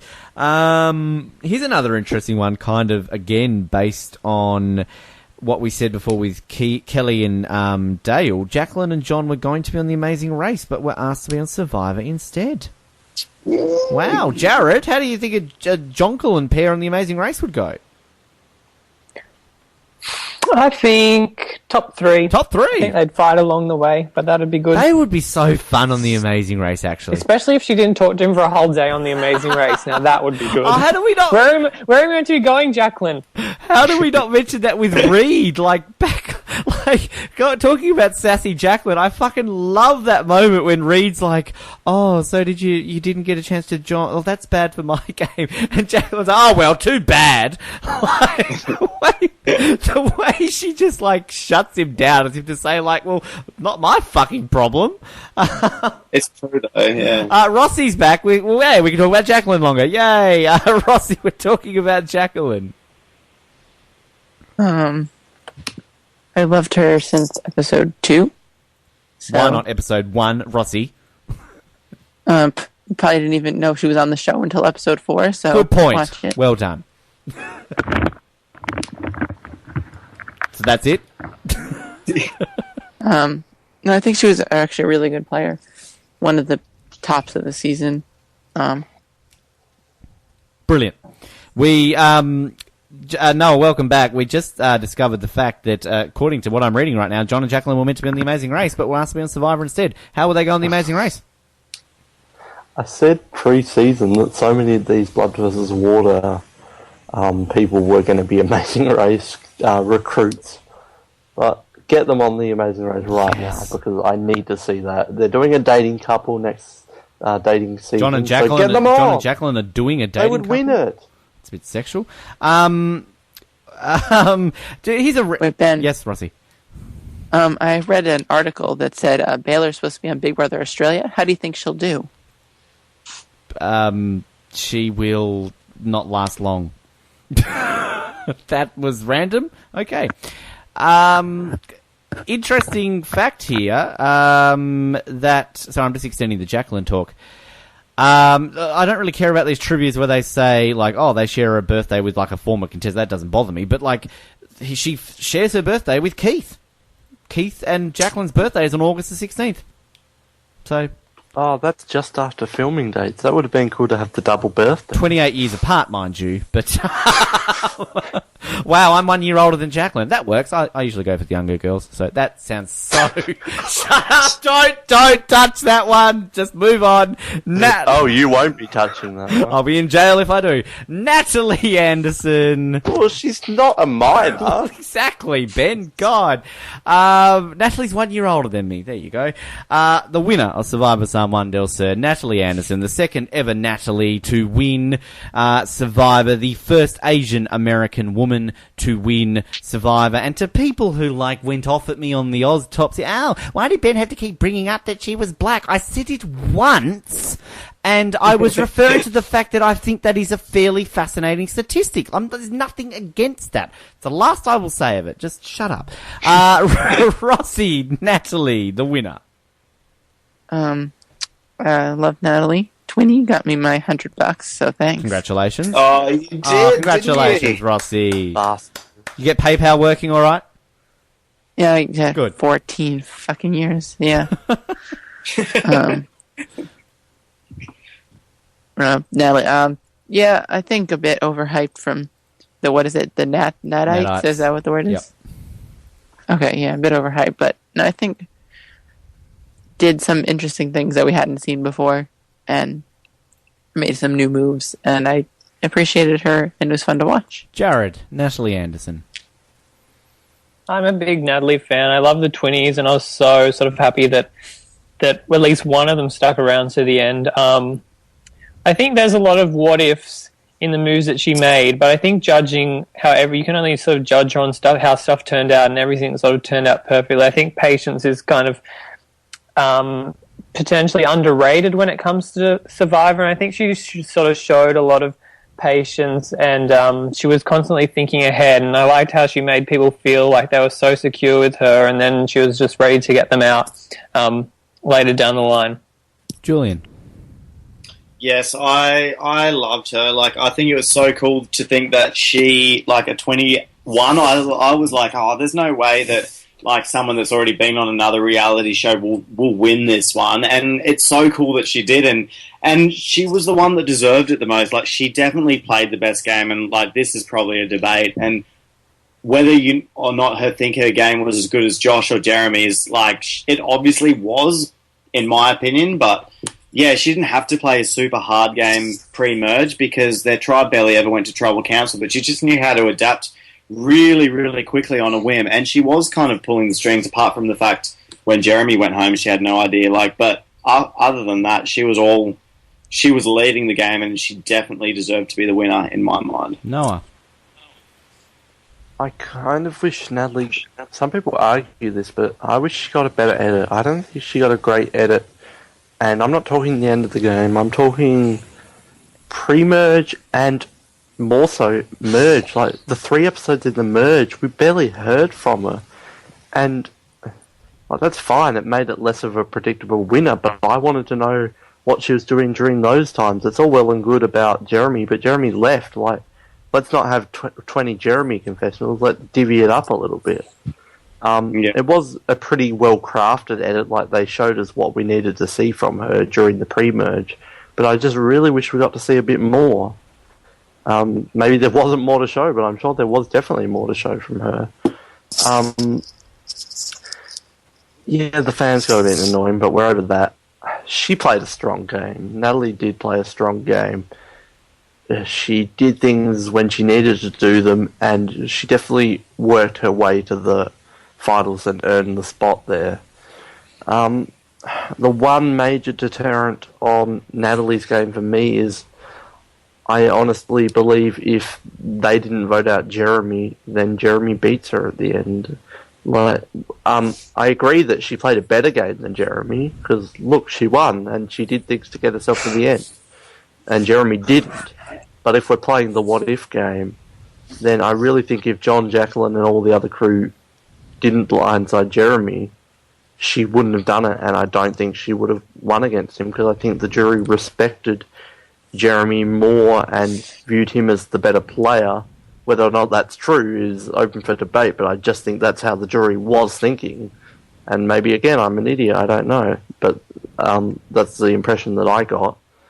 So that is a major deterrent, because that means if... Let's just say that that's true. I hope I'm not rambling. Let's just say that's how it would have played out. If Jeremy's not blindsided, then he wins against Natalie. If that is true, again, I'm not saying it is for sure, but if it is, that means Natalie's win comes down to John and Jaclyn flipping and voting Jeremy out. And that is a big hole in the game. But I feel like she would have known that Jeremy was a threat and realised at some point their alliance she had to turn on him. Like, I don't think she would have gone to the final three with him. But on the flip, I don't think she would have. She called him the honorary twinny, and she was so pro-Jeremy. I think Jeremy would have got her. I was going to say that, and if you look at a large portion of her strategy towards the end was to get revenge for Jeremy. And yeah, maybe. So, but, I mean, I just want to chime in. I don't know. You're going to ask me anyway. Like, look, yeah, for the most part, I agree with most things that it said. Like, I think a lot of people seem to think that I hate Natalie. I don't hate Natalie. I like Natalie. Natalie is the best player of this season. She won. And I just think her game didn't start until the Alec vote. Like, I struggle to get people who say that she was so brilliant the entire time. Again, based on what Noah said, yeah, I wish we had seen more of her. Maybe that would be a differing opinion if Hunapu lost more or something like that. But yeah, her game didn't start to a certain point. And look, you know, Sandra didn't do much until her, you know, whatever. This is a debate with winners. It's an impossible thing to come to a conclusion with. I'm not saying she's a terrible player. On the grand scheme of Survivor winners, she's, you know, low teens, early 20s in my opinion. I wouldn't put her any higher than a 16, 17, 18. She's moved up a tad higher since the Oztop for me, in reflection. I think I was a bit too bitter about Keith and Jaclyn, but she's moved. I would maybe put her on the cusp of the top half. But I don't think she's top 10, but she's near there. I don't think she's... I respect her game a lot more. Put her 11 to 16 or something. I don't think Yeah, that's... 11-16 sounds... I don't think she's anywhere near the top 10.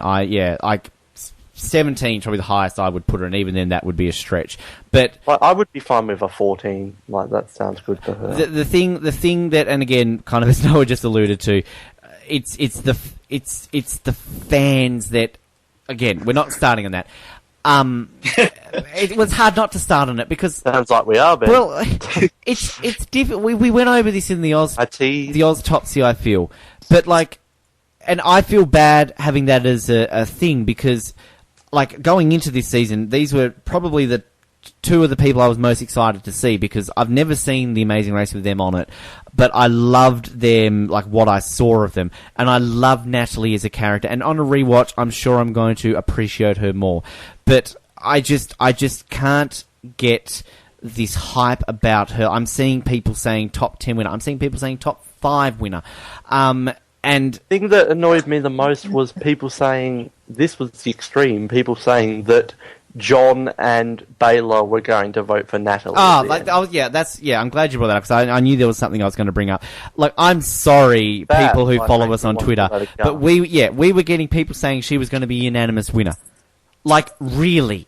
John isn't going to vote for Jaclyn, and Baylor isn't going to vote for Missy. Like, I'm sorry, what are you smoking, people out there? Like, really?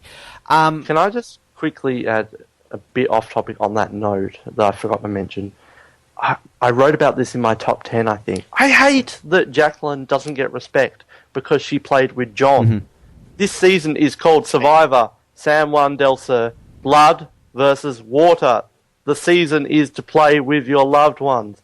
And that she loses respect for that really infuriates me. Like, that is, it's ridiculous. Like, you're pulling props from her for that reason. Have you seen what the twist is? Like, should if a fan gets to the end of, I don't know where I'm going. That was the game that she wanted to play, and she mastered it. Yeah, I agree with that. I just want to, but that's Jaclyn. Always back to Jaclyn. I just want to say with Natalie that, like, look, she made the moves when she had to make the moves. It might sound like I'm saying, oh, she played late, so that makes her bad. Like, Survivor is a game where if you make the move at the right point, you can win the game. She did exactly what she had to do at the right time to win the game. I'm similar to Noah, though. Like, on the whole What Is page, a lot of her moves were very, like, but they worked out for her in the end, and you can't argue with that. She won in the end. She's a winner of Survivor. She's a very lucky winner. That's a very good way of summing that up. Like, I'm reading here that even Rob Cesternino apparently has called her one of the best female winners in the show's history. No, sorry, Rob. She's no Kim Spradlin. No, like, yeah, on a scale of Kim Spradlin to Natalie White. But in terms of the female winners, she's definitely probably top 5 of the female winners, like 5th maybe, maybe 6th or 7th.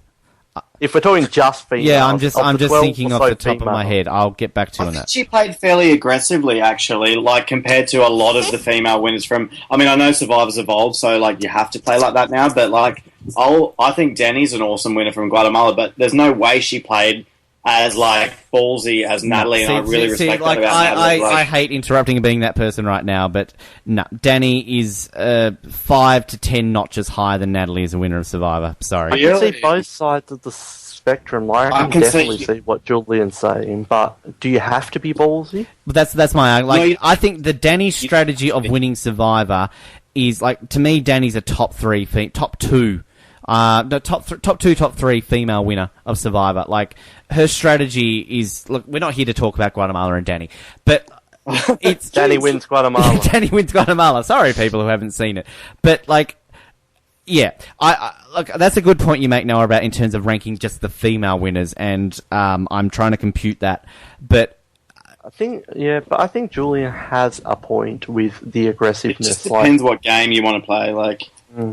I want to chuck out, I don't know if it's time, but I want to chuck out a hypothetical what if on Natalie's game. Please do, Noah Gross. I haven't really thought through this, so like I'm thinking as I talk as well. But I mentioned it before, if she doesn't vote out Alec at the finals, and she goes with the pack and doesn't pull away, Keith goes, how does that play out in the end? I think if she didn't do that, she has a stronger chance because Keith wouldn't win that challenge. But on the other end, maybe Baylor sides with Alec. It's kind of a tricky one. Jared? I'm just trying to think. I don't know, it's tricky. It's difficult to say. I think Keith is important to that split vote.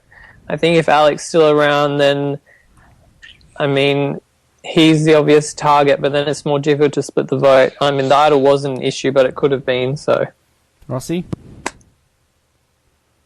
I think that was actually a very important move for Natalie to win, because she was using Keith as kind of leverage to get further, and she hadn't had the same trust and build that trust with Alec that she had with Keith. I don't necessarily disagree with you, Rossi. I kind of agree with that. But is it better to take someone who really is only the legitimate person who can beat you in the end further into the game. Like, she's taking someone who could well beat her against someone who has no chance.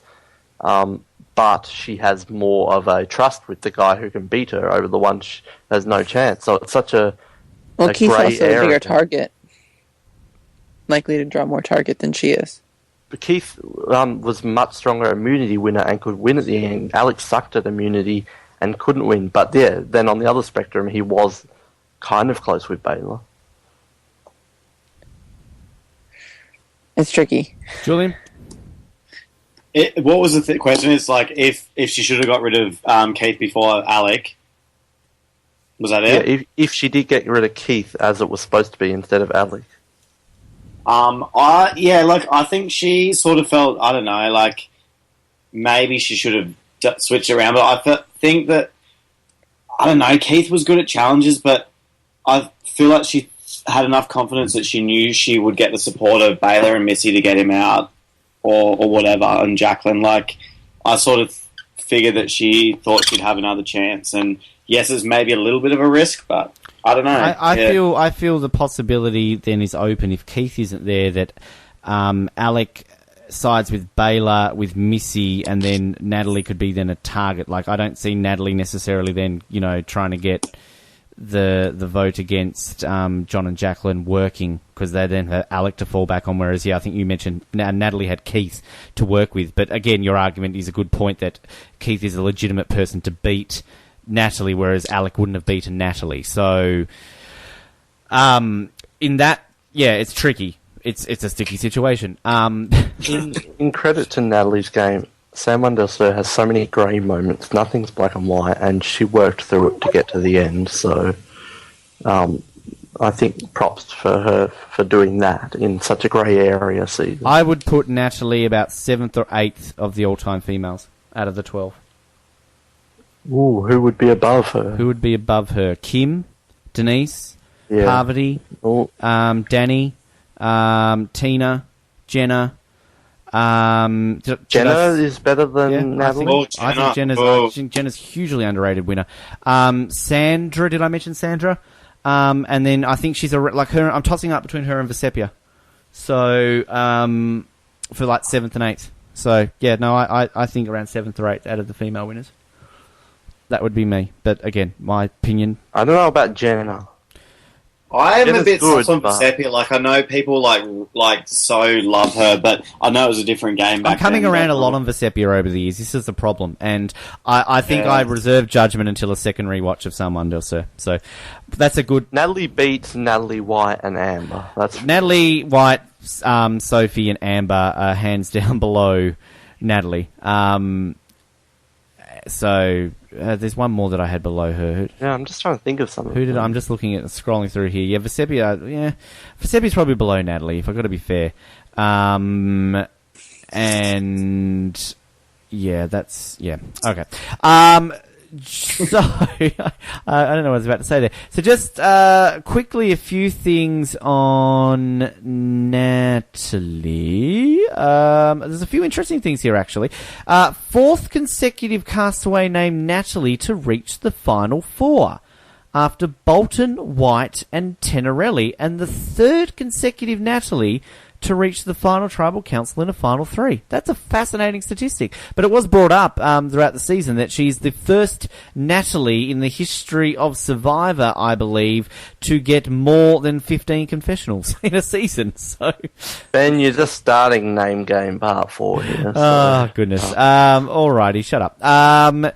She became the 8th sole survivor to win without a vote cast against her during the whole season, and the only person in Juan Del Sur not to have a vote against her. This is very interesting. She is the female winner with the most overall challenge wins, having 13.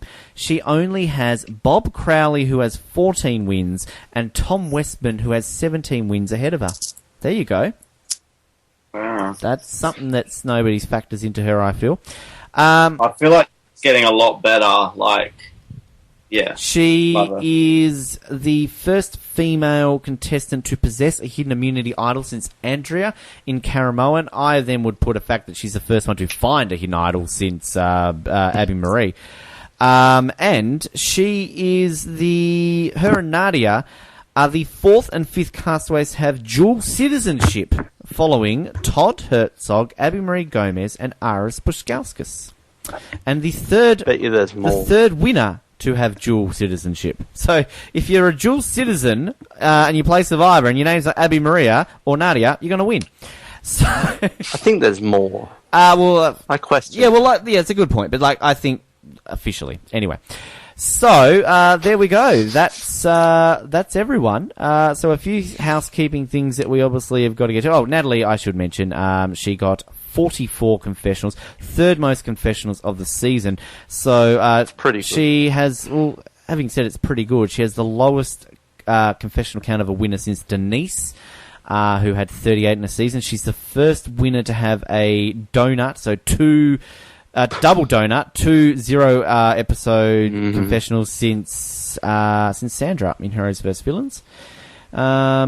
So yeah, just a few there that I could go over more, but I can't be bothered reading through those. So Noah, do you have quotes? I don't know if we prepared quotes. I completely forgot about quotes, but let's just think on a whim here. Bada bim, bada boom. Drew. So there was stick to the plan. Feel free to throw them out. The one that I brought up when you... Sugar! Hang on. The best quote of the season. Oh, shit. There we go. I ate 58 chicken nuggets in 5 minutes in a nugget eating competition one time. Rossi. I'm going to look like George Clooney after this. The one that we mentioned, Noah, when you were off, was the whole Reed Jaclyn one where Reed's all like, "Oh, so you didn't get a chance to talk? Well, that's not really good for me." Jacqueline's like, "Oh, well, too bad." I can't remember the exact quote, but I just loved that. Reed, yeah, that meal we ate was pretty tasty. Yeah, he's always talking about food. I love Jeremy, but I'm expecting you to be like Jeremy and pull out a crying baby. I feel like John should have had some quotes. I'm thinking Natalie probably had some funny quotes. The Natalie one I loved was, "I'm just so glad I'm wearing bloody immunity." Yeah, that was good. I fucking love that. Who else when the rat ran in front of her. Oh, the rat. Oh, tribal council. Yes. Oh, yes, that was so good. Rat making an appearance. Rat and Nat. What was it? The pipe down, like the Homie Reed. G. Yeah, Homie G. Yeah. And the Reed and Missy where she's like, "Don't call my mum girl, she's a mom," or something. You're a brat. Yeah, that was just so random. It was just like, "You're a brat." Missy, it's so frustrating.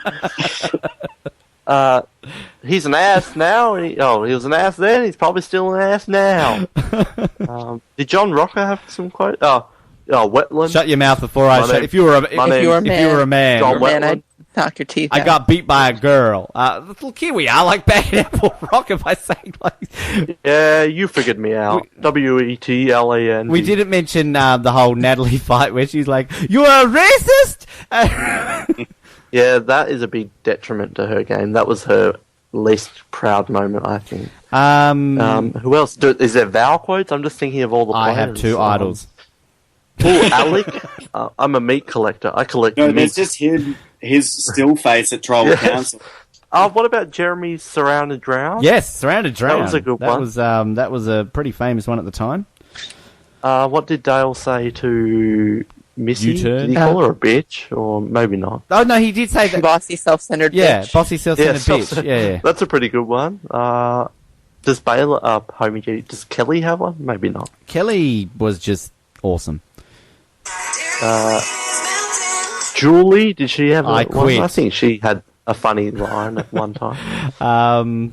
Yeah, okay, we're going to review them. All right. That's every player. There you go. I hope that's every player. Otherwise, we just got somebody going, you didn't mention this person! Well, we didn't say a Josh quote, but I'm sure there was a funny one. Baylor, I voted for you. So this is the part where we've got our... He bought me Flynn!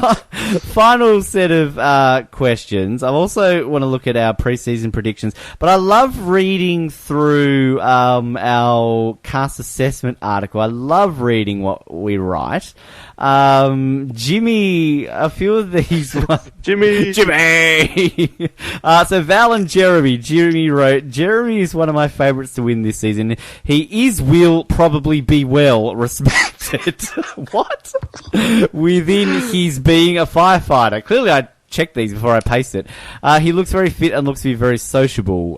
He saw them working alliance with Keith or Wes. Val could be a disappointment, but I'm hoping she is not. All right. John and Jaclyn, the all-American couple, the former college player and former Miss Michigan. I think these two will go a long way in the game. John is a token athletic guy on the tribe. So long as the tribe keep winning the challenges, he will be safe. Well, that's good predicting, Jimmy. You're going to read out everyone. No, I won't. Shut up. Drew and Alec, Team Jesus, Kelly and Dale, the underdogs, Missy and Baylor remind me of Laura and Sierra. Really? Because they're mother and daughter? Yep, alright, cool. I won't read them all, because that will piss Noah off. I won't read I'll read the winners ones out myself. This is Nadia and Natalie. I've never seen the Amazing Race seasons with these two on it, but having watched a package on YouTube, wow, of the two of them, I can see their entertainment value. Both seem very social, but could get quite annoying to other players. I also think their reputation from the race might hurt them. Well, that was true. As much as I hate to say it, I don't think they will go far. I really hope I'm wrong. Well, yeah. Alright, okay. I won't read any more. So, predictions or questions or stats? What do you want me to get out of the way? Anything but the stats. All right, we'll do the stats first. There's actually not that many. There's actually not that many stats. The font used in San Juan Del Sur is Comic Sans. Actually, it's a voodoo house, Noah. I thought it's one of the worst logos for quite a while. Based on the logo and the names of the tribes, the theme of this season appears to be inspired by Mesoamerican culture, predominantly Aztec and Mayan. If it appears to be, and it isn't confirmed, then it is not a stat. You can't say it appears to be. It's not my fault, Noah, I'm not... San Juan Del Sur appears to be the longest name. Is it? I don't know. I'm not Survivor Wiki. If something appears to be something, it can't be a stat. It either is fact or it's not. Don't put speculation in these facts. The last time I did anything on Survivor Wiki, I got banned from editing anything. Well, that's because you said every contestant's favourite actor was Brad Pitt. Well, they are! They all told me on the Amazon. Shut up! Well, in fairness to you, there's no more speculation there than this speculation. The removal of 2 castaways... God, I hate the stats. The removal of 2 castaways for medical reasons 48 hours before the start of the game resulted in an unbalanced cast of 10 males, 8 females. The first season since Fiji. This is the first season to feature Exile Islands since Token Cheens. We went over that. This season has the first cast to feature only 8 females since Token Cheens. Yeah, we went over the days in length. This is the first season to have castaways with Wait, can you go back to the 8 female thing? This is the first cast to feature only 8 females since Token Cheens. Alright, never mind. Oh, okay, I get this now. This is a weird one. This is... Somebody really thought hard about this one. They know their English language and grammar terms. This is the first season to have castaways with homophonic first names. Names that are pronounced the same but spelt differently.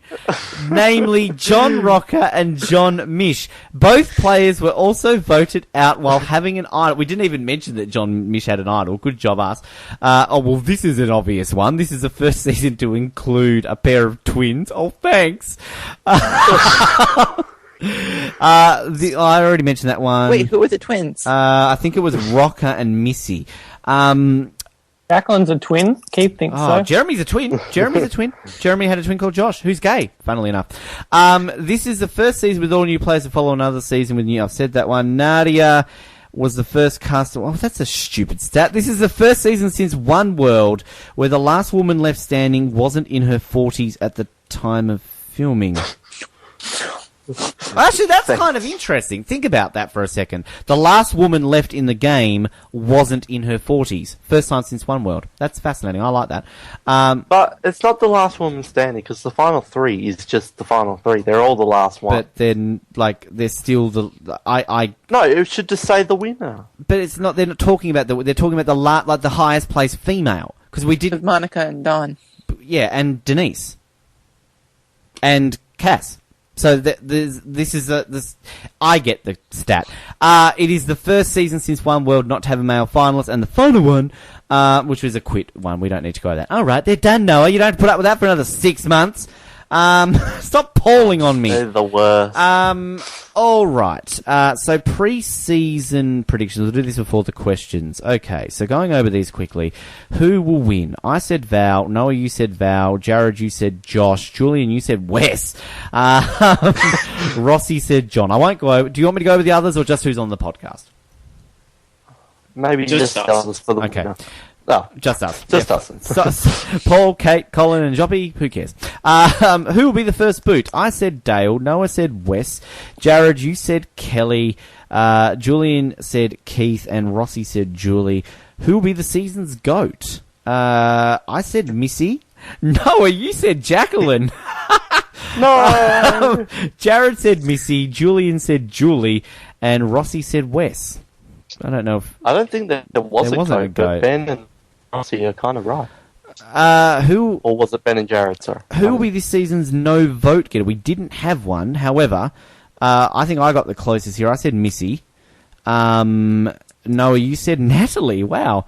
Jared said Alec. Julian also said Natalie. And Rossi said Kelly. Well, technically, Noah and Julian are correct because she had no votes against her in the game until she won. So, yeah, we should just claim that. That's what we meant. I'll roll with that. Which contestant do you think is most likely to return? I said Wes.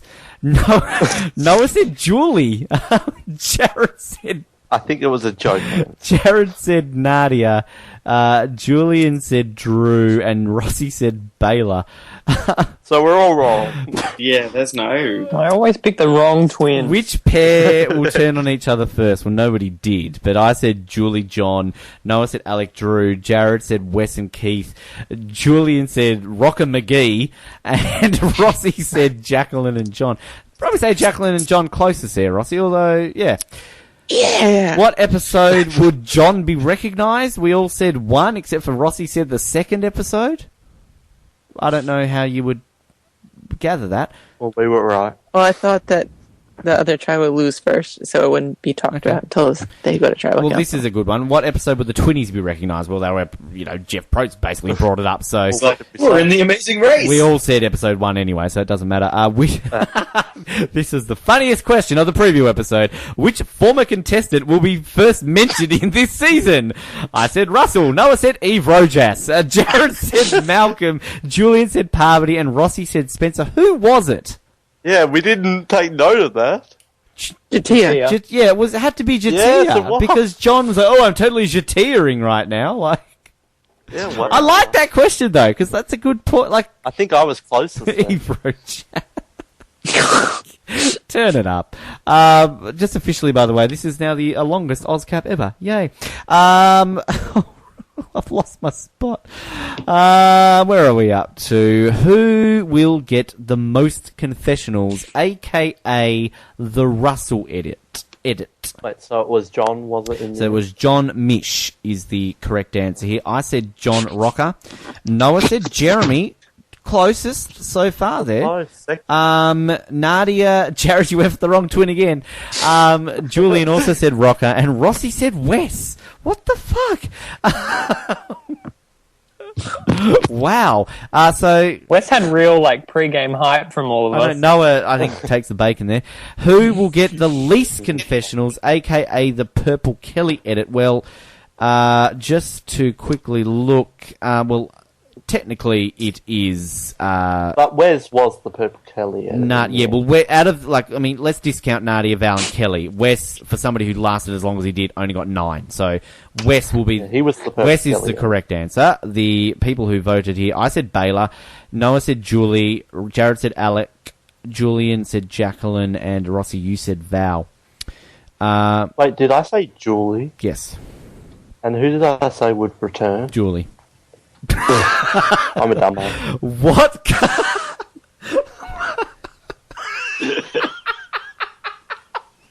Sorry. Considering I picked Eve Rojas, I don't know if I was taking this as seriously as a professional podcaster should. Let's get to the answers of this first. What colour will the merged tribe be? Oh god, I can't hold this together. The correct answer was green, by the way. Kate's the only one who got this right. I said red. Noah said clear. Clear? That would look good on Eve. Jared, you said puce. Julian said poo brown. Oh, we were stupid. How good would it have been a mix of clear puce and poo brown? Rossi. That's next season, look out. The camo one. Rossi said pink. It's probably funnier than it actually is. Oh, it's really not that funny. So I was closest? I think. Yeah, probably. I think clear was close. Well, Kate got it right. She said green. Oh. Who will be the first to find an idol? So I believe Rocker was the correct answer there. Val, I said Val. Well, she found two. Noah, you said Dale. Well, he found a fake one. Found a fake one. Jared, you said Jeremy. Why am I squeaky all of a sudden? Julian, you said Val. Rossi, ding, ding, ding. You said Rocker. Good job. Who received the most votes against him this season? The correct answer was Baylor. I said Rocker. Noah said Rocker. Jared said Wes. Julian said Missy. Rossi said Nadia. So nobody got that one. Who will be Probst's favourite? Well, I think it's Keith, is it not? Keith, but still there's not really one, but I'd say Keith. I said Rocker. Noah said Rocker. Jared said John Mish. Julian said Rocker. Rossi gets it then. He said none. I'm going to give that to Rossi. Yeah, good call, Rossi. Who will be Probst's least favourite? Who was his least favourite? Ooh. Did he like Baylor? I'm not sure if he liked Baylor that much. I don't know. I don't know if he's a country music fan. I'd say no one, but we'd probably say Baylor or Julie, as if that has or to Drew. Well, okay. Well, I said Kelly. Noah said Jeremy. Jared said Kelly. Julian said Bob. Who's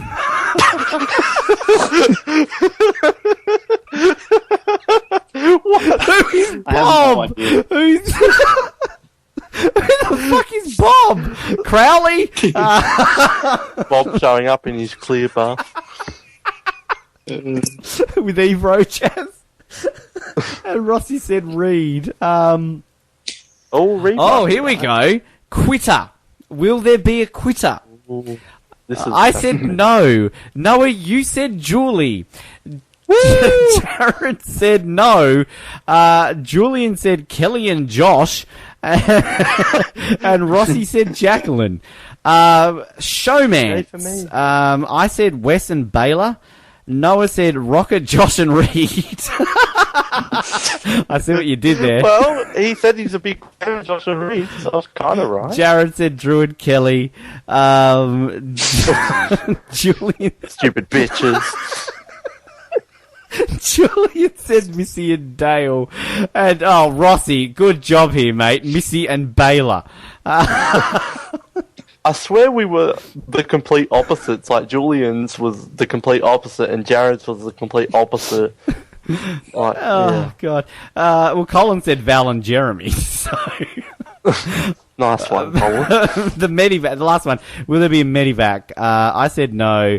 Noah, you said... How did you say Julie and she was a quitter at the same time? Okay. Well, I also said she would be the returning player and get the most confessionals or whatever. So let's just compute that for a moment, alright?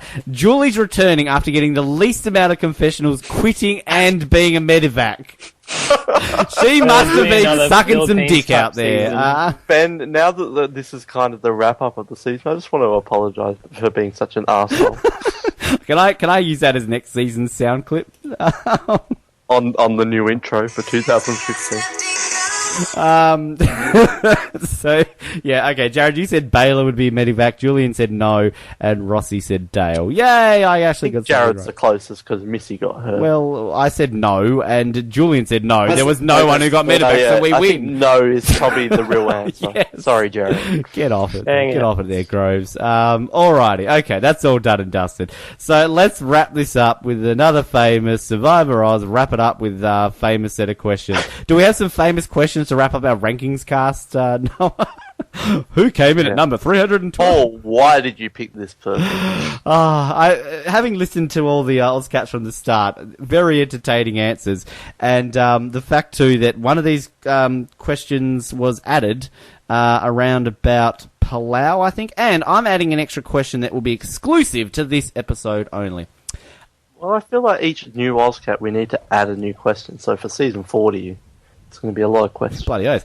Alrighty, well, considering that currently right now we're at 3 hours and 22 minutes into this episode, and the longest previous one was 3 hours and 3 minutes, we might get to 4 hours at this rate, who knows. Alright, best player of the season, Rossi. Nadia. Natalie. Julian. Natalie. Jared. Natalie. Noah. Natalie. Most underrated... Ben, you should answer each question. Oh, Yes. someone cares about me for once to answer this. Well, I don't think you should answer. So Fuck off, Rossi. Fuck you. All right, don't answer.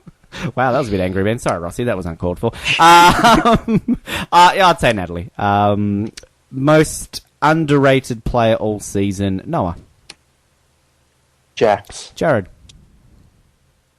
Jaclyn. Julian. Well, is there anyone else? Like maybe There's about her. 17, 18 other people on the season, so yes. Yeah, maybe. Yeah, it has to be her because you can't say Kelly because we didn't say enough. But yeah. Well, you can say Kelly if you want to. Like, I mean, it's your decision. Look, I'm gonna just go with you guys and say Bandwagon. That's the bandwagon. Heavy metal Billy Garcia's band. back. Rossi, underrated player of the season. Kimberly.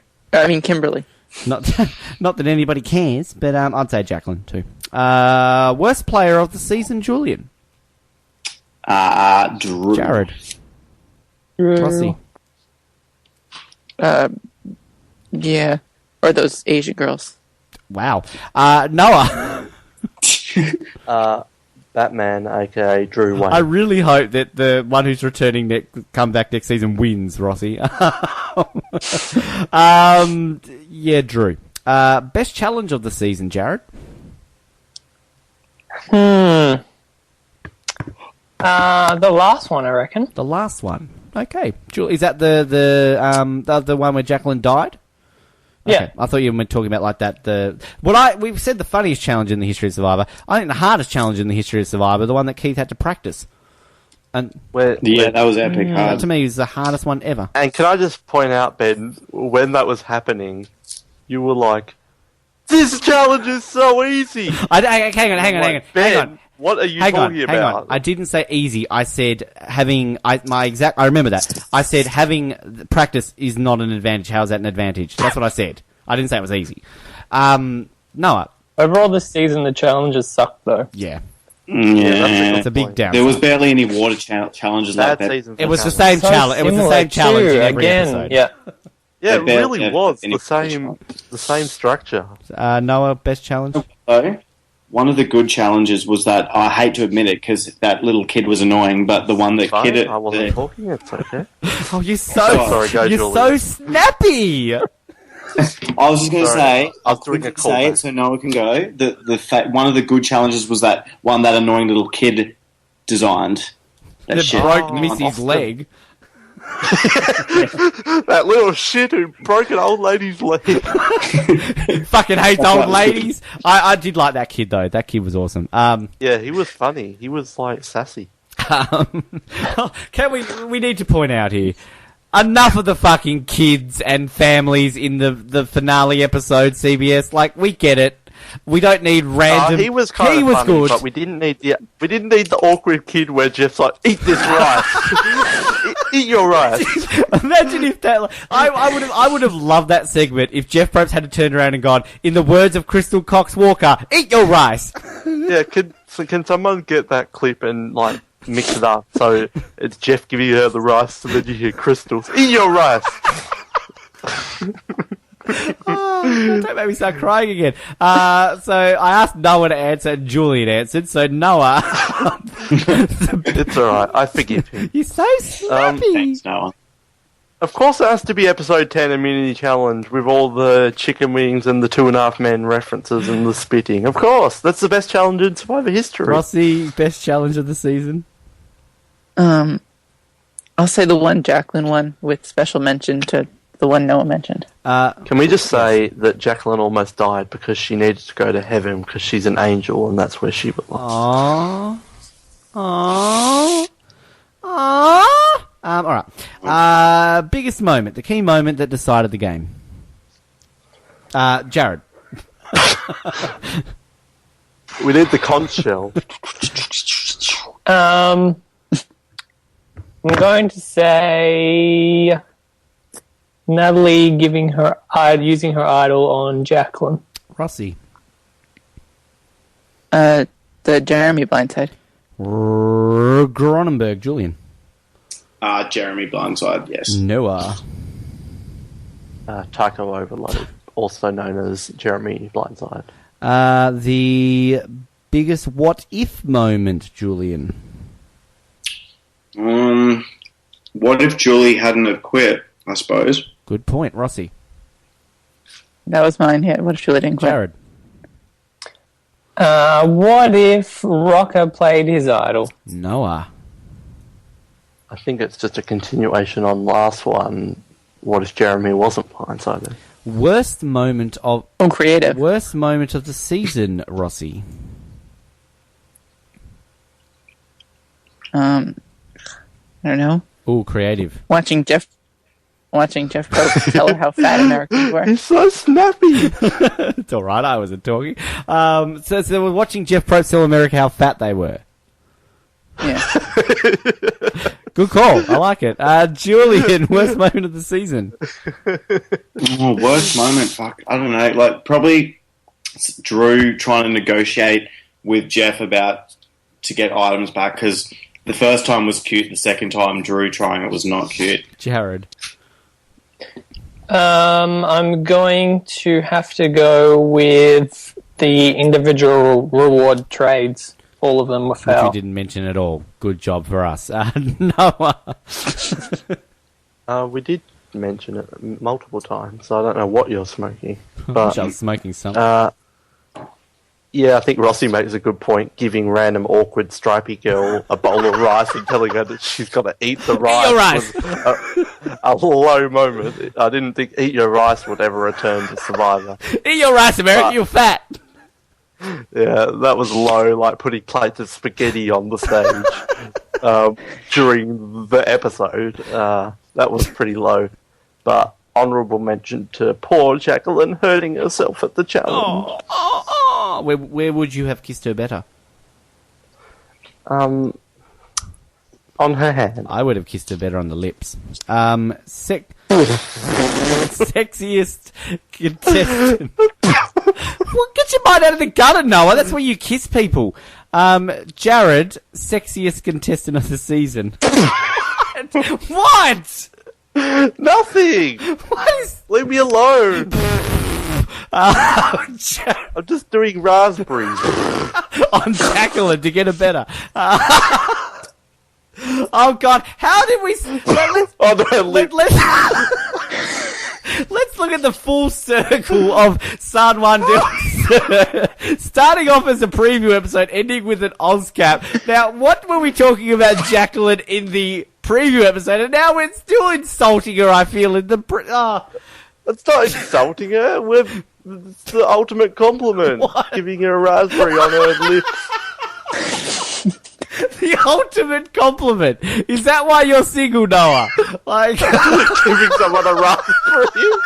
I meant the fruit. Hello, hello, Jaclyn. They taste I love you so much.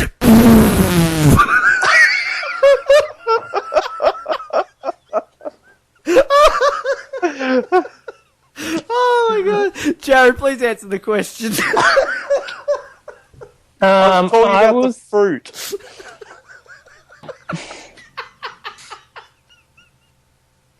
Wow. I'm just going to say Jaclyn, and you can move on.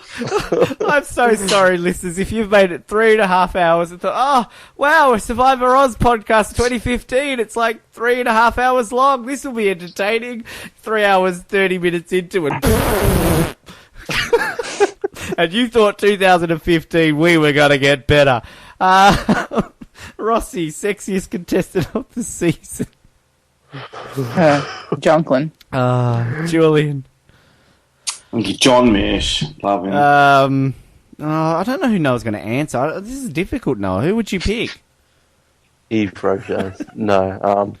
Rossi makes a good point, Jaclyn, but Jaclyn is just the ultimate best of all survivors. I can't wait to come to your wedding. Do you take... Oh my god. We love you, Jack. Oh, a bit too much. Big. I seriously thought we couldn't get any worse after last season with Morgan. Like, who's going to be on season... Natalie Portman's on season 30, isn't she? Like... Well, and there'll be those Natalie facts. She'll probably be fourth place. But she's a better winner than... Imagine if Natalie Portman was a winner of Survivor. Look, I can't even comprehend the... That would be stunt casting at its ultimate max. I can't comprehend the things that I would do on an episode of Survivor Oz. Would you have how there's like always a Dawson or a Danny who recognises them? It's like, I think that girl was in one of the movies. I recognise her. And then there's one person. Oh, it's so obvious. I watched Star Wars. What's your name? Natalie Wetland. She could go by her actual she could go by her birth name, Natalie Hirschlag. So Natalie Hawkins. Jeremy Portman. What? So to disguise that she's Natalie Portman, she's going to go by the name Jeremy. Good thinking.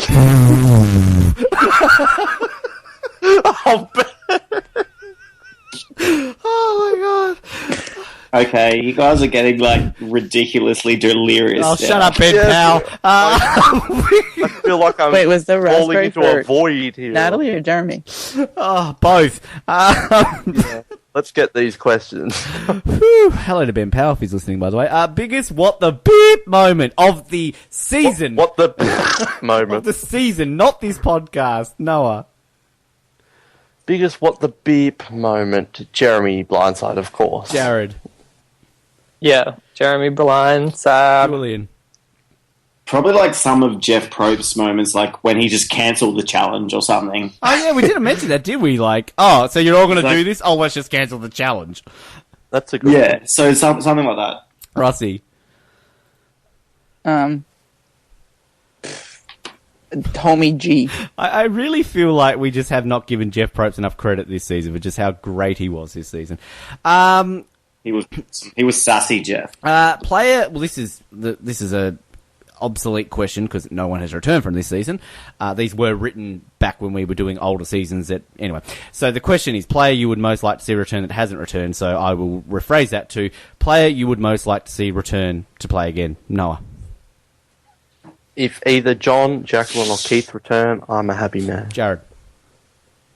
Keith. Julian. Probably John Mish or Keith. Rossi. Jaclyn or Baylor. Here's the exclusive question to the 29th Ozcap.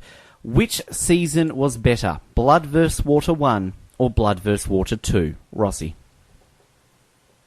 Blood vs. Water Julian. 1.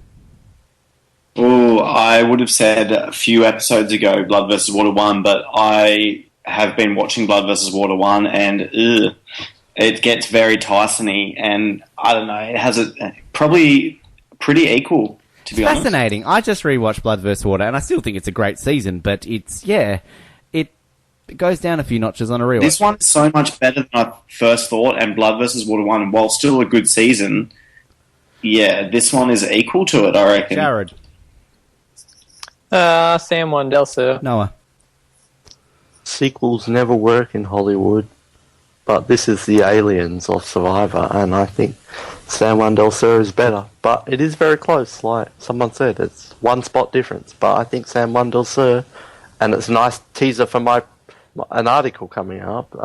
Good one, Ben. I think Juan Del Sur does it a lot better. I'm sorry. The Terminator 2 of... Yeah, that too. It's the Judgment Day of Survivor. Yeah,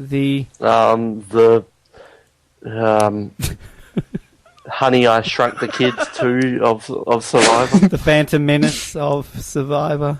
Well, that's... Yeah. Moving on. Let's not go in that territory. Now, this is always a difficult one to answer, given that we now do these pretty much a month or so after the season's ended, and we used to do these, obviously, years after. The question is the legacy of this season. I just want to throw this out there. I've said that I feel this season will grow better with age. Like, it's not hated, I feel, as much as it was at certain points of this season, but I still think a lot of people don't talk this season up as much as they should. I do really feel this is going to be like a Nicaragua, or even a Thailand, that over the years, people are actually going to really like this, I hope. And one thing I will point out there, and like I know we joke about like, oh, we brought green buffs back to Survivor.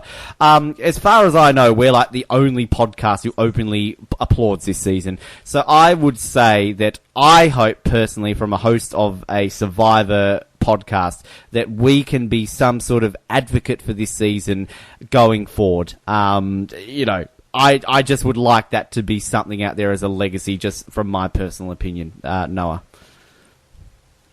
I think, I hate to say it, it's not a good legacy, even though I agree with everything you said. I really love this season, and doing this 3-hour podcast is making me love it. I just want to watch it right now.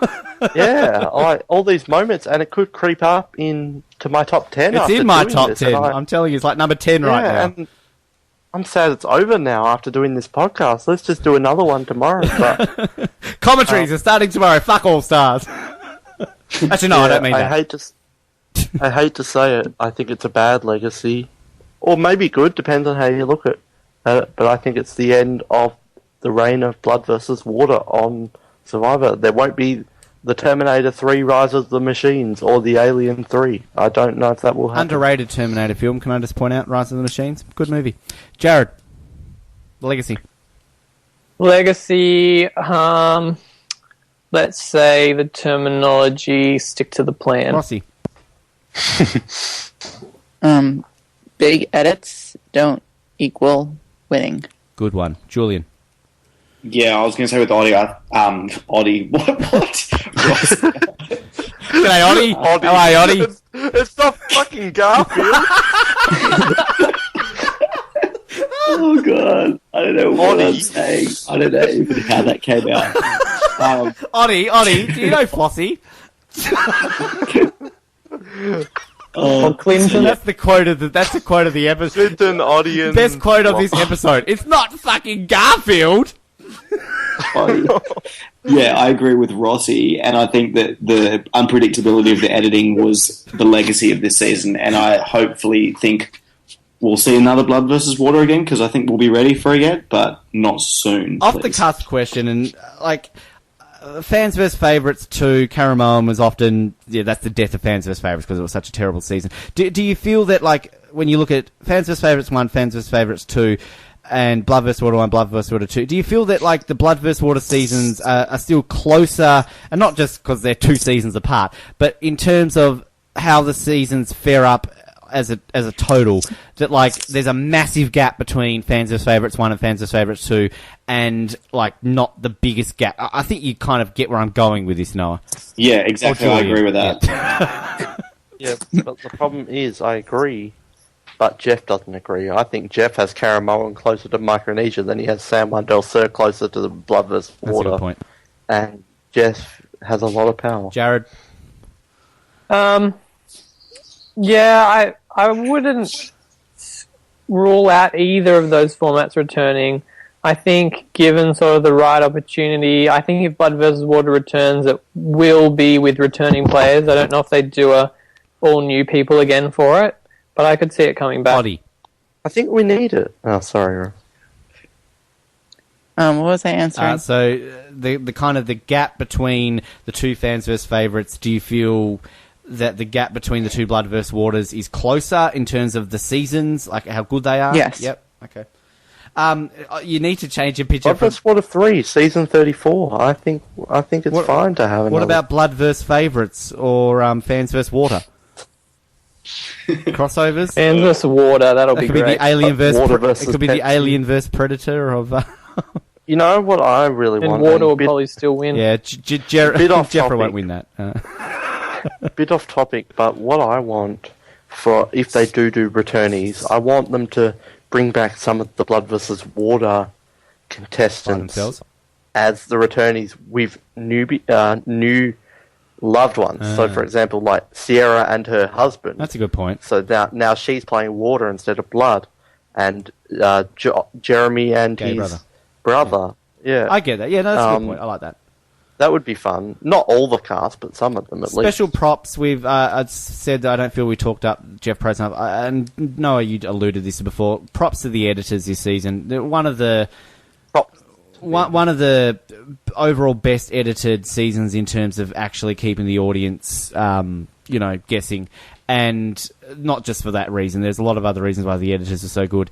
And I also think that we're not going to start on this now because we will really go over 4 hours, and we're at 3 hours 42 at the moment.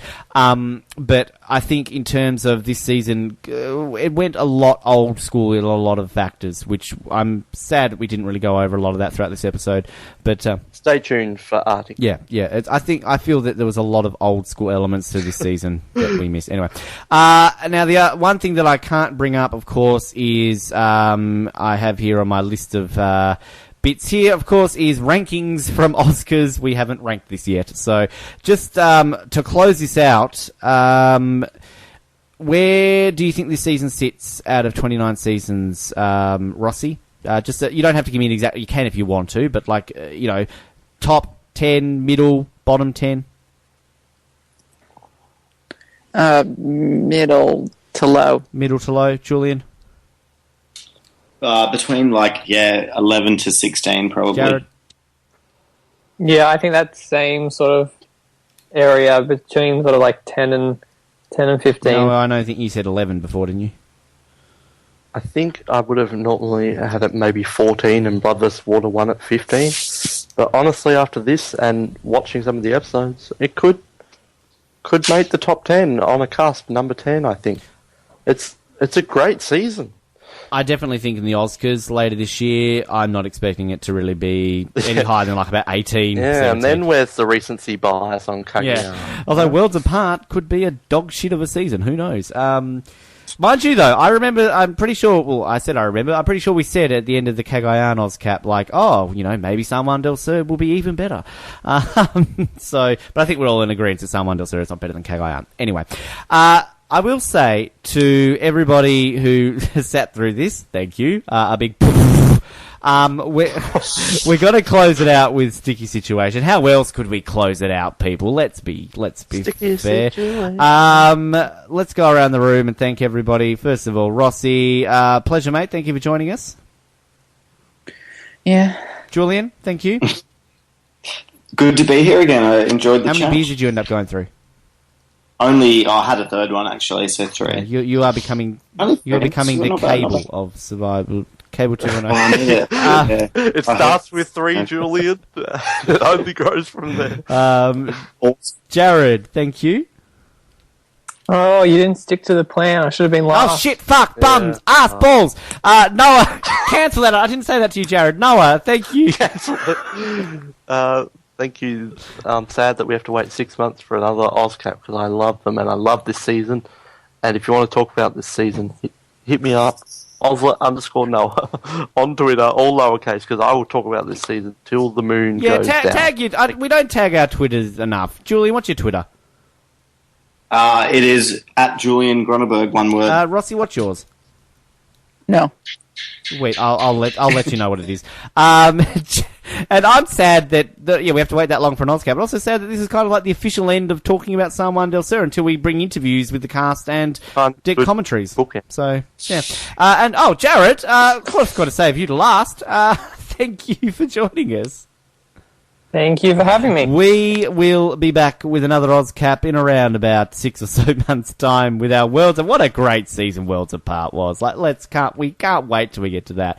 But I can't believe she got dropped from Juan Del Sur and went on to get Medivac. It was shocking. Just everybody at home, Rossi's Twitter is _Anthony Rossi. Mine is at NYC55David, or mainly find me at Survivor Oz.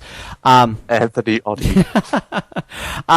We will be back, just to tease you to a few things coming up, January-ish. Of course, we will be announcing the top 25 episodes, our poll. Go vote for that. Head to SurvivorOz.com. At the top right-hand corner, you'll see the logo. Click on that. It will take you directly to the page. Vote for the 3 best episodes in Survivor history, and we'll reveal them in a live episode towards... Will Juan Del Sur make an appearance? Maybe not. Our Worlds Apart preview episode, no doubt, will come when they announce the cast, so stay tuned for that. That will probably be in about February-ish, I think, isn't it, Noah, or late January? Yeah, late January. We also, as we've alluded to, we're hoping to get some Juan Del Sur interviews. It's going to be a bit different this time around, to not really go into too finer points of things, because we've sort of got an agreement with CBS and 9 in terms of exit interviews. We've kind of got to... I suppose you'd say follow the rules a little bit in terms of what we've got to do. So there may not be as many coming as usually are post-season. So just stay tuned. We still are hoping to bring you a few of those. Commentaries will resume at some point in the coming weeks.